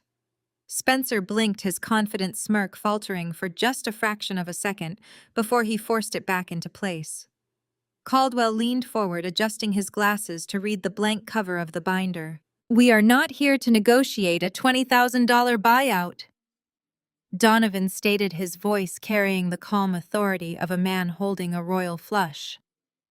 "We are officially filing for a 100% reimbursement of the dissipated marital assets totaling $450,000. We are also seeking punitive damages and complete coverage of all attorney fees. Furthermore, we are refusing any non-disclosure agreements." Spencer let out a harsh, barking laugh. He looked at Caldwell and shook his head.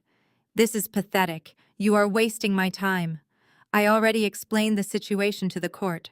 The money was lost in a high-risk venture investment. It is a marital loss. Grace shares the burden of that loss. You cannot squeeze blood from a stone, Donovan. The funds are gone." "A high-risk venture," Donovan repeated slowly, savoring the words. He reached out and flipped open the heavy cover of the binder. "You mean Oraglow Organics?" Sienna stiffened. Her hand dropped away from her diamond ring and she sat up rigidly in her chair. "We have acquired the complete forensic audit of the limited liability company," Donovan stated, sliding the first thick packet of documents across the table toward Caldwell. "This includes the Internet Protocol login history for the authorization of the wire transfers that drained my client and her life savings. Spencer, you claim to the court that my client authorized the breaking of your joint certificate of deposit. However, the network logs prove the authorization traces directly to your private firm server on Wall Street. The timestamp shows the transaction occurred on a Tuesday afternoon. On that exact date and time, my client was physically swiping her security badge at her auditing firm in Queens." Caldwell picked up the papers. His eyes scanned the highlighted network logs and the timestamps. The fake tan on his face suddenly seemed to clash with the pale shade his skin was turning. "That is purely circumstantial," Caldwell interrupted, though his voice lacked its previous arrogant bite. "Anyone could have accessed that terminal." "Is it circumstantial?" Donovan asked, turning to the next tab in the binder. Because we also have the banking records showing the immediate transfer of those funds. Spencer did not just move the money, he actively engaged in smurfing.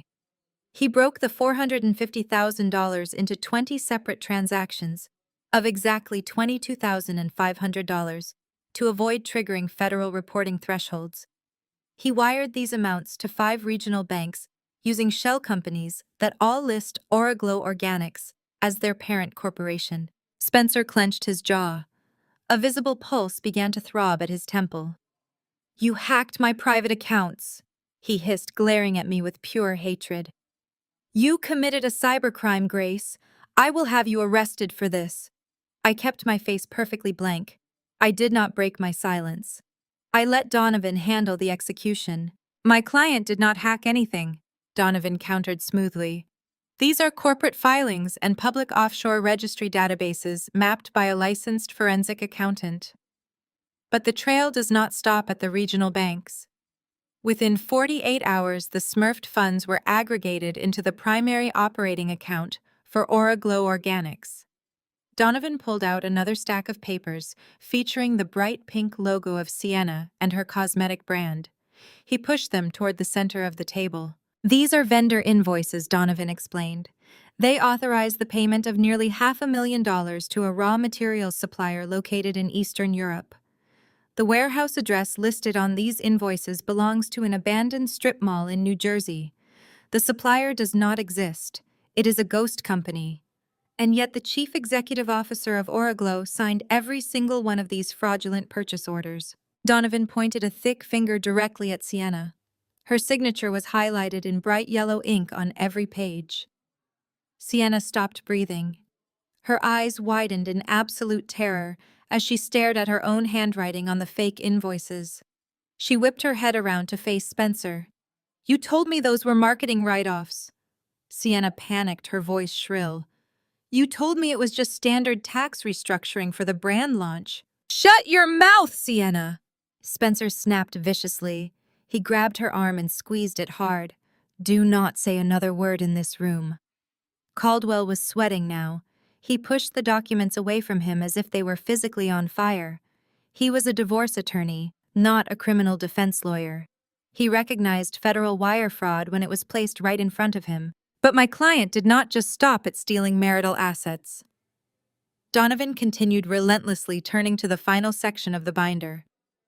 "We tracked the money moving out of the ghost company. The funds were immediately routed to a beneficiary account in the Cayman Islands. A trust registered under a very specific name, Diane, and her maiden name." Spencer stood up violently. His chair scraped backward and crashed into the wall behind him. "This mediation is over," he shouted, his voice echoing off the glass walls. "You obtained these financial records illegally. They are completely inadmissible in family court. You cannot use stolen documents to force a settlement.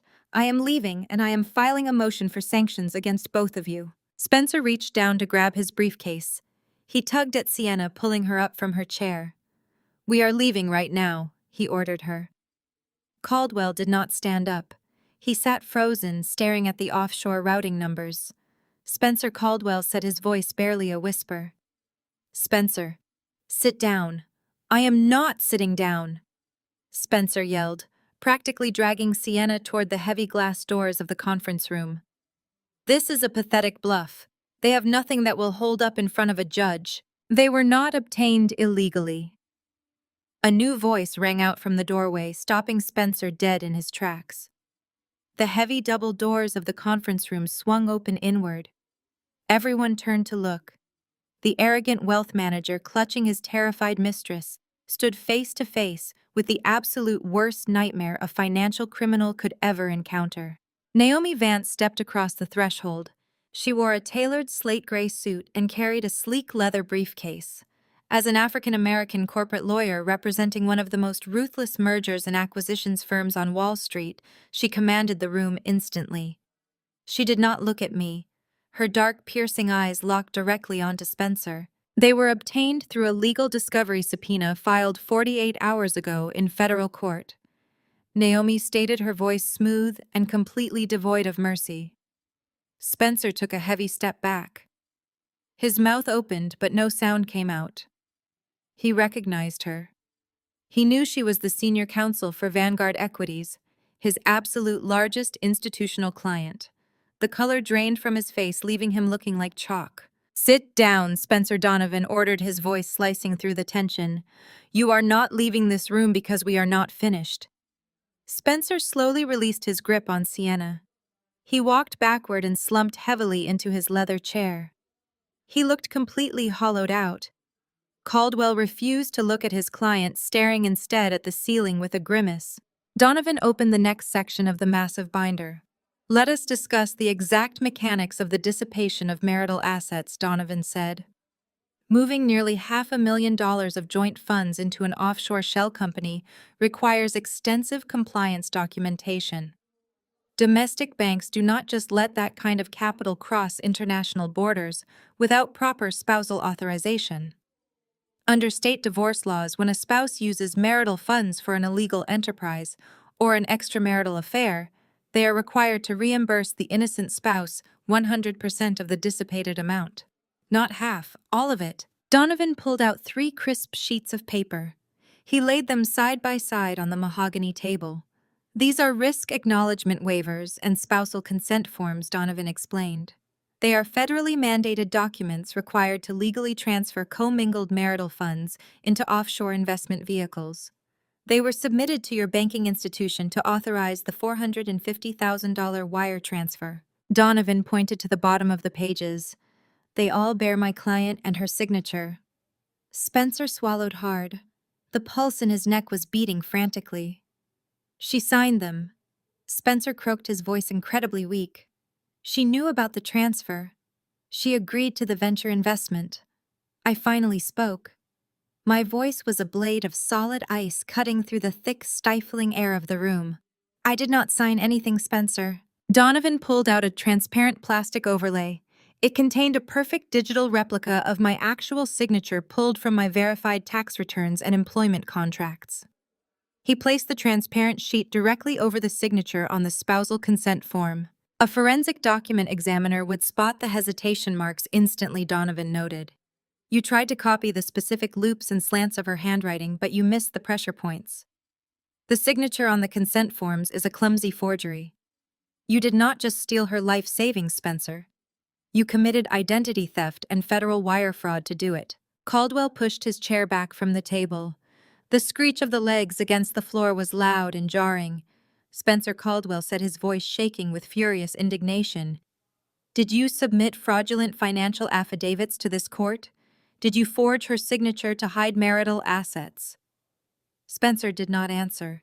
He stared at the forged documents as if they were venomous snakes ready to strike. "He did exactly that," Caldwell, I said, maintaining my cold stare. "He needed to wash the stolen money fast before the federal auditors arrived at his firm. But he needed my explicit legal consent to move the protected marital assets. He knew I would never agree, so he forged my name. He attempted to make me a co-conspirator in his money laundering scheme." I leaned forward, resting my arms on the table. The aggressive divorce filing suddenly made perfect, terrifying sense. It was not just about your pathetic affair with my stepsister. It was a highly calculated legal maneuver. By filing for a contested divorce and pushing an aggressive non-disclosure agreement, you were building a firewall. You wanted to officially separate our liabilities. Sienna was shaking violently in her chair. She looked back and forth between Spencer and the forged documents, her chest heaving with panicked breaths. "You intended to walk away clean, leaving me legally tethered to the forged consent forms," I continued relentlessly. "If the federal agents came knocking, you could play the victim of a bitter ex-wife who had secretly mismanaged the funds out of spite. It was a masterclass in sociopathic self-preservation." Spencer gripped the edge of the table. His knuckles were pure white. "You cannot prove I signed those papers," he hissed desperately.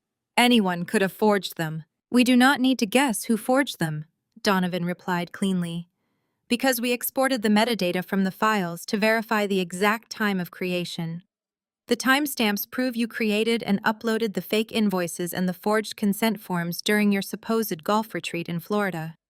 The Internet Protocol addresses match your secure login credentials perfectly." I turned my gaze to Sienna. She was practically shrinking into her tailored cream dress, trying to make herself invisible.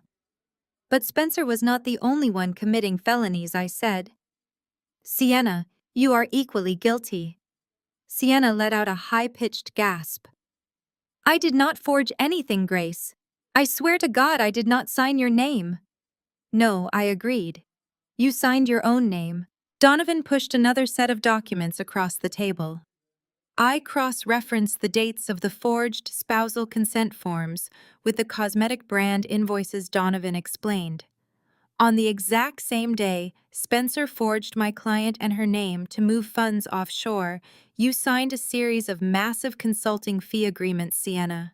Donovan tapped the paper sharply. These documents officially contracted Spencer as an independent financial advisor for Oraglow Organics. The retainer fee was exorbitant. You legally authorized the transfer of stolen client funds into your company under the guise of legitimate business expenses. I did not read them. Sienna cried, tears spilling down her cheeks, ruining her perfect makeup. He just handed me a pen. He told me it was standard corporate paperwork. He said I was the chief executive officer and I needed to authorize the marketing budgets. You signed your name right next to his, I said, my tone merciless. You sealed your criminal partnership. You thought you were building a glamorous cosmetics empire. In reality, you were building your own prison cell. You were too obsessed with the lavish lifestyle and the sudden influx of cash to hire your own lawyer or read the fine print. Sienna covered her face with her hands, sobbing loudly. He manipulated me. He used me. Ignorance is not a valid legal defense for federal wire fraud, Donovan stated bluntly. By signing those purchase orders, you were legally testifying that Oraglow was receiving tangible goods, but the money sent to the ghost company was immediately routed straight to the Cayman Islands Trust, registered under Diane and her maiden name. Caldwell stood up. He began rapidly shoving his legal pads and pens into his briefcase. He looked completely disgusted. I am officially withdrawing as representation in this matter, Caldwell announced loudly. I will not be party to federal financial crimes. I am submitting my withdrawal to Judge Harrison immediately. Caldwell, wait, Spencer begged, standing up and reaching out toward his lawyer. You cannot just walk out. We can fix this. We can settle. You lied to me, Spencer Caldwell shot back, zipping his briefcase shut with aggressive force. You submitted a perjured financial affidavit to the court under my counsel. You used me to facilitate a crime. Do not ever contact my office again. Caldwell turned on his heel and practically sprinted out of the conference room, the heavy glass doors swinging wildly in his wake. Spencer was left standing alone, abandoned by his legal defense, stripped of his arrogance and completely exposed. The trap had closed with bone-crushing force. Spencer stared at the empty glass doorway where his lawyer had just vanished. His chest heaved with rapid, panicked breaths. He was completely alone, stripped of his legal shield, and facing the absolute destruction of his carefully curated life. He slowly turned his head back toward the mahogany table. His bloodshot eyes locked onto Naomi. She stood perfectly still, her posture radiating the lethal confidence of a corporate executioner. Naomi did not offer him a moment to recover. She unclasped her sleek leather briefcase and pulled out a thick stack of legal filings printed on heavy watermarked paper. She dropped them directly in front of his empty leather chair. You thought you were the smartest man in the room, Spencer? Naomi began, her voice crisp and entirely devoid of mercy. You assumed your fractional skimming went unnoticed because the individual amounts were negligible to high-net-worth clients. But Vanguard Equities utilizes proprietary algorithms designed to catch microscopic deviations in high-yield trades. We flagged your accounts 3 months ago. The only piece of the puzzle we lacked was the exact destination of the washed funds. We knew the money was bleeding out, but we could not pinpoint the offshore holding tank. Naomi gestured toward me with a slight nod of professional respect. Grace provided the exact roadmap we needed. Her forensic audit connected your domestic shell companies to the Cayman Islands Trust. You handed her the rope when you foolishly drained her personal savings to test your laundering pipeline. Spencer gripped the back of his chair, his knuckles turning stark white. He looked like he was going to be physically sick. "Naomi, you have to listen to me," he pleaded, his voice cracking under the immense pressure. "I can fix this. I can reimburse the institutional accounts. I have liquidity in other portfolios. We can handle this internally without involving federal prosecutors. I will resign quietly. Vanguard Equities does not want a public scandal. You know how the board hates bad press." Naomi let out a sharp, humorless laugh that echoed off the glass walls of the conference room. "You severely overestimate your value to the firm, Spencer. Vanguard Equities does not negotiate with thieves who steal from our primary shareholders. We do not cover up federal wire fraud to save the career of a mid-level wealth manager. We burn the infection out to protect the host." She picked up the top document from her stack and held it up for him to read. "At 8 o'clock this morning, my firm filed a massive civil lawsuit against you in federal court. We are suing you for breach of fiduciary duty, corporate fraud, and embezzlement. Simultaneously, we handed your complete transaction ledger over to the Securities and Exchange Commission and the Federal Bureau of Investigation." Sienna let out a high-pitched whimper, covering her mouth with her trembling hands.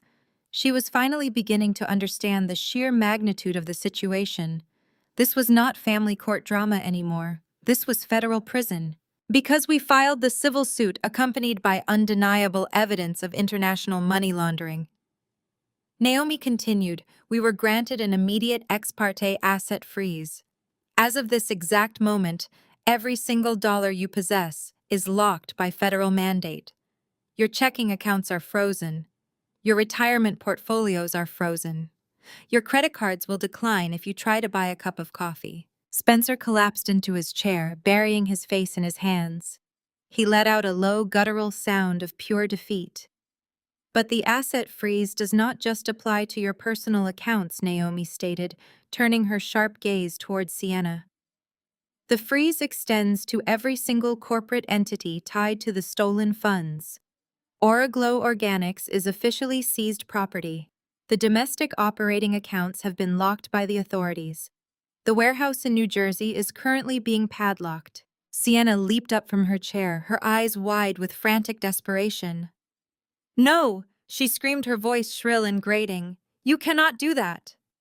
Oraglow is my brand. I have a massive launch party next week. I have investors coming. I have influencers flying in. You cannot take my company." "You do not have a company, Sienna," I interrupted, my voice cold and flat. "You have a money laundering front. And you do not have a launch party either, because the catering company and the venue just had their deposit checks bounced due to the frozen accounts." Sienna looked at me with absolute horror. "But my condo," she gasped, clutching her chest. "Spencer bought me a luxury condo in Tribeca. My name is on the lease." Naomi smiled a cold, predatory smile. "Spencer did not buy you a condo, Sienna. Oraglow Organics bought that condo using corporate funds as a business expense write-off. Since Oraglow is entirely funded by stolen capital, the federal government now owns your condo. Federal marshals will be arriving at that property this afternoon to seize the assets inside. If you have any personal belongings there, I suggest you go retrieve them immediately before they change the locks." Sienna sank to the floor, her designer dress pooling around her. She hugged her knees to her chest, sobbing hysterically. Her entire influencer lifestyle, her fake wealth, her stolen boyfriend, all of it had evaporated into thin air in less than 10 minutes. She was going to be homeless by sunset. Naomi turned her attention back to Spencer, dropping the final document onto his side of the table. "This is your official notice of termination, Spencer. You are fired for cause. Furthermore, we have notified the Financial Industry Regulatory Authority. Your licenses to trade and manage wealth are permanently revoked. You will never work in finance again." Spencer stared at the termination letter, his eyes blank and vacant. He looked completely shattered. The arrogant man who had broken down my door at 2 in the morning, threatening to destroy my family, was entirely gone. He was a hollow shell waiting for the federal authorities to come and collect him. "You wanted to leave me with absolutely nothing, Spencer," I said, leaning forward, resting my arms on the mahogany table. You told me I just existed in your life while you built an empire. You thought you could throw me out onto the street and use my life savings to fund your mistress. You thought you were untouchable. I stood up, pushing my chair back. Donovan stood up beside me, gathering the massive forensic binder and placing it securely back into his leather briefcase. I am a forensic accountant, I said, looking down at him with profound satisfaction. I build my life on finding the truth hidden in the numbers. You handed me the numbers, Spencer. You handed me the exact weapon I needed to tear your fake empire down to the foundation. Donovan snapped his briefcase shut. We are leaving, he announced, addressing the empty space where Caldwell had been sitting. Judge Harrison has all the evidence she needs to issue the default judgment regarding the marital assets. Naomi stepped back, gesturing toward the heavy glass doors. She looked at me, giving me a subtle nod of solidarity. The trap had worked flawlessly. The execution was complete. I picked up my canvas tote bag, adjusting the strap over my shoulder. I looked at Sienna sobbing on the floor and Spencer staring blankly at the wall. They had nothing left. I turned my back on them and walked out of the settlement room, my head held high, stepping into the bright hallway as a completely free woman. As the heavy glass doors began to swing shut behind me, a piercing shriek shattered the sterile quiet of the settlement room. I stopped in the bright hallway, my hand resting lightly on the cold metal handle. I had planned to walk away and never look back, but the sheer magnitude of the collapse drew me in. I pushed the door open just a few inches, allowing myself to witness the absolute destruction of the people who had tried to destroy me. Sienna was no longer sobbing on the floor. She had scrambled to her feet, her face twisted into an ugly mask of pure rage. The arrogant lifestyle influencer was completely gone. In her place stood a cornered, terrified woman who suddenly realized she was going to lose her freedom. She lunged across the space separating her from Spencer. She slammed her hands against his chest, her perfectly manicured nails catching the fabric of his expensive, bespoke suit. You told me I was completely insulated, Sienna screamed, hitting him again. Her voice echoed harshly off the glass walls. You promised me the cosmetic brand was legally mine. You said putting my name on the tax documents was just a smart corporate write-off. You lied to me, Spencer. You used me to hide your stolen money. Spencer stumbled backward, trying to grab her wrists to stop the physical assault. Sienna, shut your mouth, he hissed desperately, glancing toward the head of the mahogany table. Do not say another word in this room. Everything you say is being recorded on the official court record.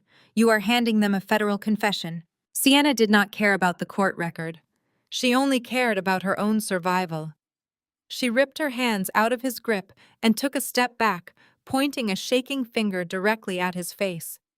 I am not taking the fall for your federal wire fraud, she yelled, her voice bordering on hysterical. You are the wealth manager. You are the one who stole $500,000 from Grace and funneled it into my accounts. You forged her signature on the banking forms. You showed me the fake invoices and told me to sign them. I did not even know the Eastern European supplier was a ghost company until today. I will tell the federal agents everything. I will testify against you in federal court. I will give them every single email and text message you ever sent me. Spencer looked at his mistress with sheer disbelief. The woman he had destroyed his marriage for, the woman he had committed multiple felonies to impress, was actively throwing him to the wolves to save her own skin. The twisted romance they had built on a foundation of stolen wealth evaporated in an instant. There was no loyalty among thieves. You stupid, ungrateful brat, Spencer spat, his face turning a deep mottled red. I bought you that luxury condo. I funded your entire fake life. You happily spent the stolen money on designer clothes and diamond rings. You are just as guilty as I am. The federal prosecutors will not care about your tears. You signed the federal tax documents. You are going to federal prison right next to me. Sienna let out a guttural cry of despair.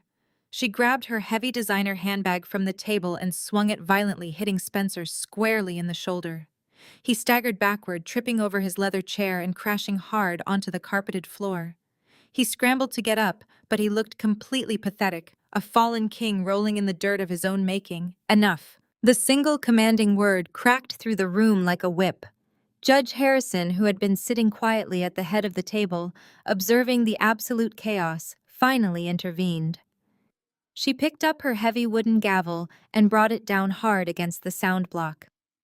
The sharp, loud crack demanded immediate and absolute silence. Sienna froze, her chest heaving as she stared at the judge. Spencer stayed on the floor, breathing heavily, his suit jacket torn and wrinkled. "I have presided over family court for 2 decades," Judge Harrison stated, her voice radiating cold judicial fury. "I have seen spouses lie, cheat, and hide assets. But the sheer magnitude of the fraud, gross dissipation of marital assets, and blatant perjury committed in my courtroom today is entirely unprecedented." Judge Harrison stood up, picking up the massive 400-page forensic binder Donovan had left on the table. She looked down at Spencer with profound disgust. "Mr. Spencer, you submitted a sworn financial affidavit to this court, under penalty of perjury, claiming you possessed limited liquidity due to high-risk venture losses." Judge Harrison continued, her voice slicing through the remaining tension. "You attempted to use the legal mechanics of this divorce settlement to force your wife into assuming liability for your criminal money laundering enterprise. You forged spousal consent forms, and you attempted to coerce her into a non-disclosure agreement to cover up federal financial crimes." Spencer opened his mouth to speak, but Judge Harrison immediately silenced him with a sharp gesture. "You currently have no legal representation in this room because your attorney correctly identified you as a severe liability, Judge," Harrison stated ruthlessly. "Therefore, I am issuing a default judgment right here on the official record. I am granting the petitioner a full dissolution of the marriage effective immediately. Due to the extreme and malicious dissipation of marital assets, I am awarding Grace 100% of all remaining unthawed domestic funds. I am also transferring the entirety of your remaining legitimate retirement portfolios to her to offset the $450,000 you stole from her savings. You are walking away from this marriage with absolutely zero assets." Spencer closed his eyes, letting his head fall back against the wall. The financial ruin was complete. Furthermore, Judge Harrison continued, setting the binder down. "I am legally obligated as an officer of the court to report any evidence of ongoing federal crimes. However, it appears the relevant authorities are already fully aware of your activities." Right on cue, the heavy glass doors of the conference room swung open wide. Naomi Vance stepped aside, allowing 2 stern-looking men in dark suits to enter the room. They wore identical grim expressions and carried thick leather folders. Silver badges gleamed clearly on their belts. The Federal Bureau of Investigation had arrived, Spencer, the lead agent, said, stepping toward the defeated man on the floor. "We have a federal warrant for your arrest regarding multiple counts of wire fraud, corporate embezzlement, and money laundering. Stand up and place your hands behind your back." Spencer did not fight them. He slowly pushed himself off the floor, looking completely numb. The sharp metallic click of the handcuffs echoing in the room was the ultimate conclusion to his arrogance. The federal agent secured his wrists behind his back. The second agent turned his attention to Sienna, who was shaking uncontrollably against the mahogany table. "Sienna, you are not currently under arrest," the agent stated flatly. "However, your corporate assets are seized, and you are a primary person of interest in this federal investigation. We strongly suggest you secure competent legal counsel and accompany us to the field office for questioning." Sienna nodded frantically, fresh tears ruining her face. "I will cooperate," she babbled desperately. "I will tell you everything he did.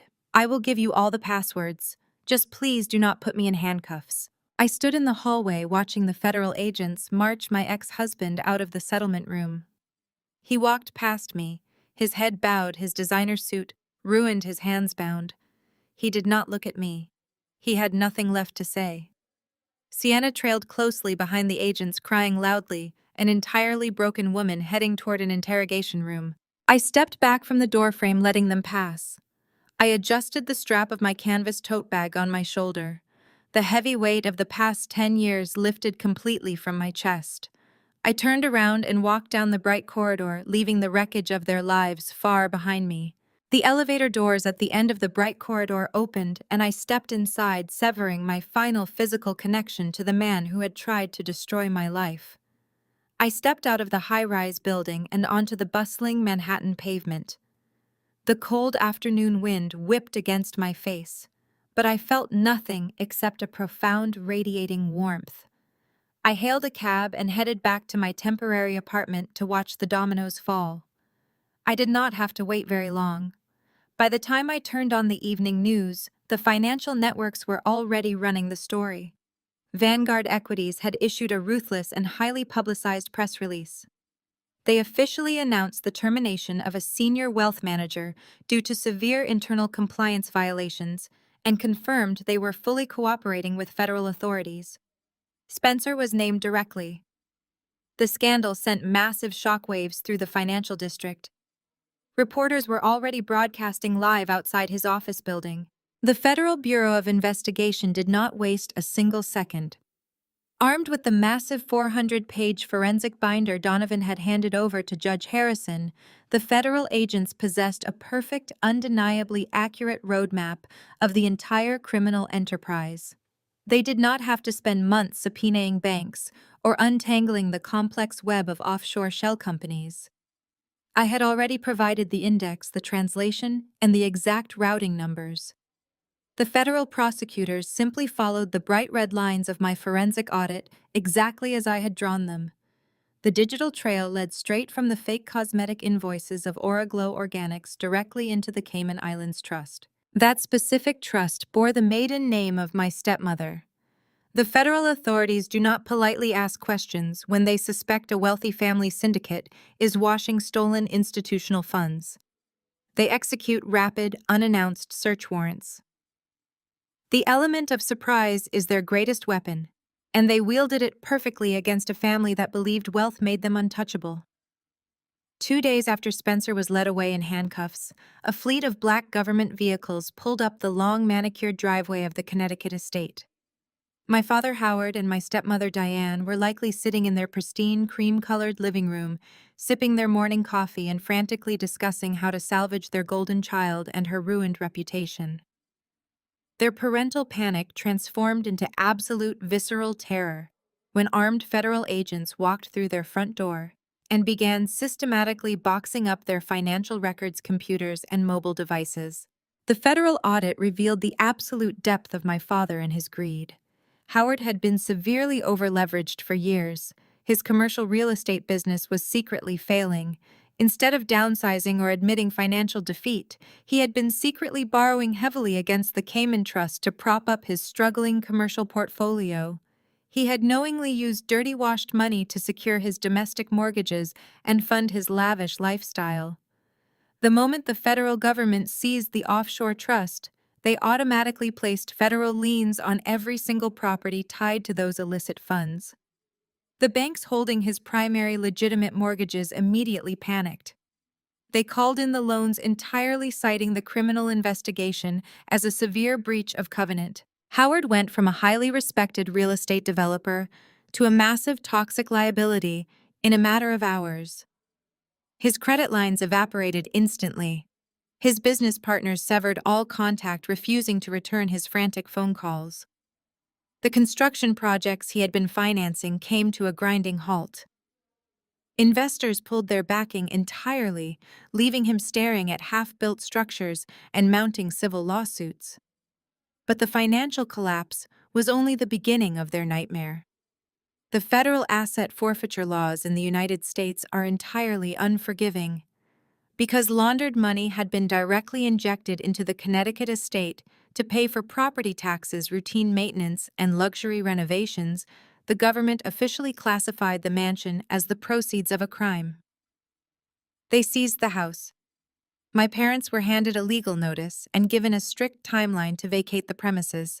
The luxurious fortress where they had raised their golden child and constantly diminished my worth was now the property of the federal government. Diane faced a completely different but equally devastating kind of destruction. Her entire identity was built on her immaculate social standing. As the details of the federal indictment became public knowledge, her carefully curated world completely disintegrated. The country club where she spent her afternoons quietly revoked her membership. The charity boards she served on asked for her immediate resignation to avoid negative association. The wealthy women she considered her close friends suddenly treated her like an absolute pariah. She could no longer hide behind her expensive perfume and her passive-aggressive comments. She faced potential criminal indictment for allowing her identity to be used on an international money laundering vehicle. She was terrified, and she was entirely alone. They quickly realized they were going to lose absolutely everything. They had no access to their frozen accounts. They had no money to hire high-priced white-collar defense attorneys to keep them out of federal prison. Spencer could not save them because he was sitting in a federal holding cell awaiting trial. Sienna was busy meeting with prosecutors, desperately trying to secure a plea deal by testifying against Spencer to save herself from serving serious jail time. They had exactly one person left to turn to. My phone began to ring incessantly. Howard and Diane left dozens of frantic voicemails begging me to answer. They knew I had received a massive settlement. They knew Judge Harrison had awarded me the entirety of the unfrozen domestic assets and the legitimate retirement portfolios as compensation for the fraud. They assumed because I was their blood that I would swoop in and save them from the federal guillotine. They thought the obedient, quiet daughter would finally return to rescue them from their own catastrophic mistakes. They thought I would use my newly acquired wealth to hire them lawyers and buy back their seized estate. I did not answer a single call. I listened to their voicemails shift from commanding to pleading to outright sobbing. They were experiencing the exact same helpless panic they had forced me to endure when Spencer threw me out onto the street. The panic was entirely of their own making, and I was perfectly content to let them drown in it. They had nowhere left to run, and the final confrontation was rapidly approaching my doorstep. Their world was burning to ash around them, and I was the one holding the match. Their world was burning to ash around them, and I was the one holding the match. A month after the devastating settlement hearing, I was sitting in my brand-new corner office in Lower Manhattan. With the recovered funds and the massive compensation payout from Vanguard Equities, I had fully secured my financial independence. Naomi had brilliantly negotiated that corporate payout to keep me from suing her firm directly for the severe negligence of their rogue employee. We used that immense capital to launch our own independent forensic accounting and corporate litigation firm. We were a lethal and highly sought-after combination. I tracked the hidden money through impossible digital mazes, and Naomi executed the ruthless legal strikes against the guilty parties. Our client waiting list was already 6 months long, and the industry respected our absolute discretion and power. I was reviewing a complex offshore ledger for a new corporate client when my desk phone softly chimed. I pressed the flashing button. The voice of my newly hired receptionist filled the quiet room. "Grace, your father and stepmother are in the lobby," she informed me, her tone carrying a hint of professional concern. "They do not have an appointment, but they are insisting it is an absolute emergency and they refuse to leave the premises." I did not panic. My heart rate did not spike. I simply closed the financial file on my monitor and stood up. I smoothed the lapels of my tailored blazer and walked out of my office. I moved down the bright hallway toward the glass-encased reception area. When I pushed open the heavy double doors, I barely recognized the two desperate people standing nervously by the reception desk. Howard and Diane looked completely destroyed. The expensive designer clothes they always paraded around in were entirely gone. They wore wrinkled off-the-rack coats that looked like they had been slept in for days. Howard looked like he had aged 20 years in a single month. His posture was slumped, and the arrogant fire in his eyes had been completely extinguished by fear. Diane looked incredibly frail. Her eyes were red and severely swollen from weeks of constant crying. She clutched a cheap handbag to her chest, looking around the sleek, modern office I had built with wide, terrified eyes. "Grace," Howard pleaded, stepping forward the moment he saw me. He held his hands out in a gesture of absolute desperation. "Please, Grace. We have nowhere else to go. The federal agents took the house. They seized the bank accounts. They took absolutely everything we spent our entire lives building. We are completely ruined. You have to help us," Diane cried, her voice trembling violently. "You are a millionaire now. You have your own highly successful firm. We are your family, Grace. We need a place to stay tonight. We just need a loan to get us back on our feet and hire a competent defense attorney. You cannot just leave us out on the street to fend for ourselves. I stood there looking at the pathetic people who had told me to be the bigger person, while my husband stole my life savings and slept with my stepsister. These were the exact people who prioritized their country club status over my basic survival. They had aggressively demanded my silence to protect a criminal enterprise, and now they were begging for my mercy. Alone, I asked, my voice echoing cleanly in the quiet reception area. You mean like a high-risk venture investment? I am sorry, Dad. I am just a glorified human calculator. I do not understand fluid capital well enough to lend it to you. Howard flinched as if I had physically struck him. He recognized his own condescending words being used to seal his fate. Grace, please. He begged, his voice cracking under the weight of his humiliation. Do not do this to us. We made a terrible mistake. We trusted Spencer and he ruined us. No. I corrected him, my tone absolutely freezing. You trusted the money. You knew exactly what they were doing to me, and you actively protected them because you were profiting off the theft.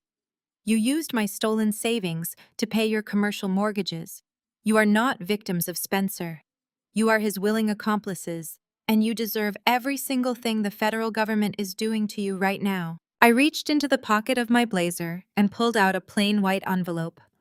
I walked forward and dropped it squarely on the polished glass of the reception desk.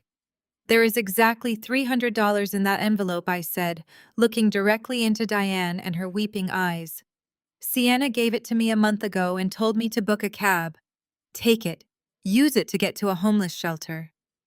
I turned my back on them and walked away. Grace. Diane screamed, her voice shrill and echoing with sheer panic. You cannot do this. We are your blood. You are abandoning your own family. I did not turn around. I did not break my stride. I just kept walking down the bright corridor. They were never my family. My family was Naomi, who currently sat in the corner office next to mine, fiercely reviewing a corporate contract. My family was the profound peace I felt when I went to sleep at night in my new penthouse, knowing I owed nobody anything. I closed my office door, securely blocking out the pathetic sound of their weeping. The silence that followed was absolute perfection. I walked back to my desk and sat down in my comfortable leather chair. I looked out the massive windows at the beautiful New York City skyline. I had survived the absolute worst betrayal imaginable, and I had emerged completely victorious. I had dismantled their fake empire and built a real one of my own. I opened the new forensic file for my client and smiled a genuine, happy smile. Family is not defined by blood or shared last names. Family are the people who do not stab you in the back when you are not looking. And for those who do choose to betray you, well, they eventually have to pay the tax. And the bill always comes due. Have you ever had to use sheer ruthlessness to protect yourself from the people who were supposed to love you? Have you ever had to walk away from toxic relatives to save your own life? Let me know your story in the comments below. If this journey of ultimate karma and financial justice resonated with you, please hit that like button and subscribe for more stories of people taking their power back. Thank you for watching, and always remember to check your bank accounts. The story of Grace profoundly illustrates that sharing DNA with someone does not automatically grant them a lifelong pass to disrespect, manipulate, or betray you. For years, society has ingrained in us the idea that family is everything and that we must endlessly forgive our relatives simply because we are related. However, this narrative teaches a dangerous lesson, suggesting that we should prioritize the comfort of toxic people over our own survival and peace of mind. Grace faced the ultimate betrayal not just from a cheating and thieving spouse, but from a father and stepmother who willingly sacrificed her to protect their own financial interests and social standing. Their actions demonstrated a harsh reality. Sometimes the people who are supposed to be your safest harbor are actually the ones holding your head underwater. The most crucial lesson learned from her journey is the immense power of walking away. Cutting ties with family is often viewed by society as a tragic failure, but in reality, Establishing firm and impenetrable boundaries is an act of profound self-love and self-preservation. True family is not a birthright. It is an earned privilege. It is built on mutual respect, unwavering support, and the fundamental promise not to exploit you when you are vulnerable. Grace found her true family in Naomi, someone who shared no blood relation but showed absolute loyalty when it mattered most. By refusing to accept the role of the silent and obedient victim, Grace reclaimed her power and built a genuine life of her own making. We must all learn to stop setting ourselves on fire just to keep toxic relatives warm. Please take a moment today to evaluate the relationships in your life and set the firm boundaries you need to protect your own peace.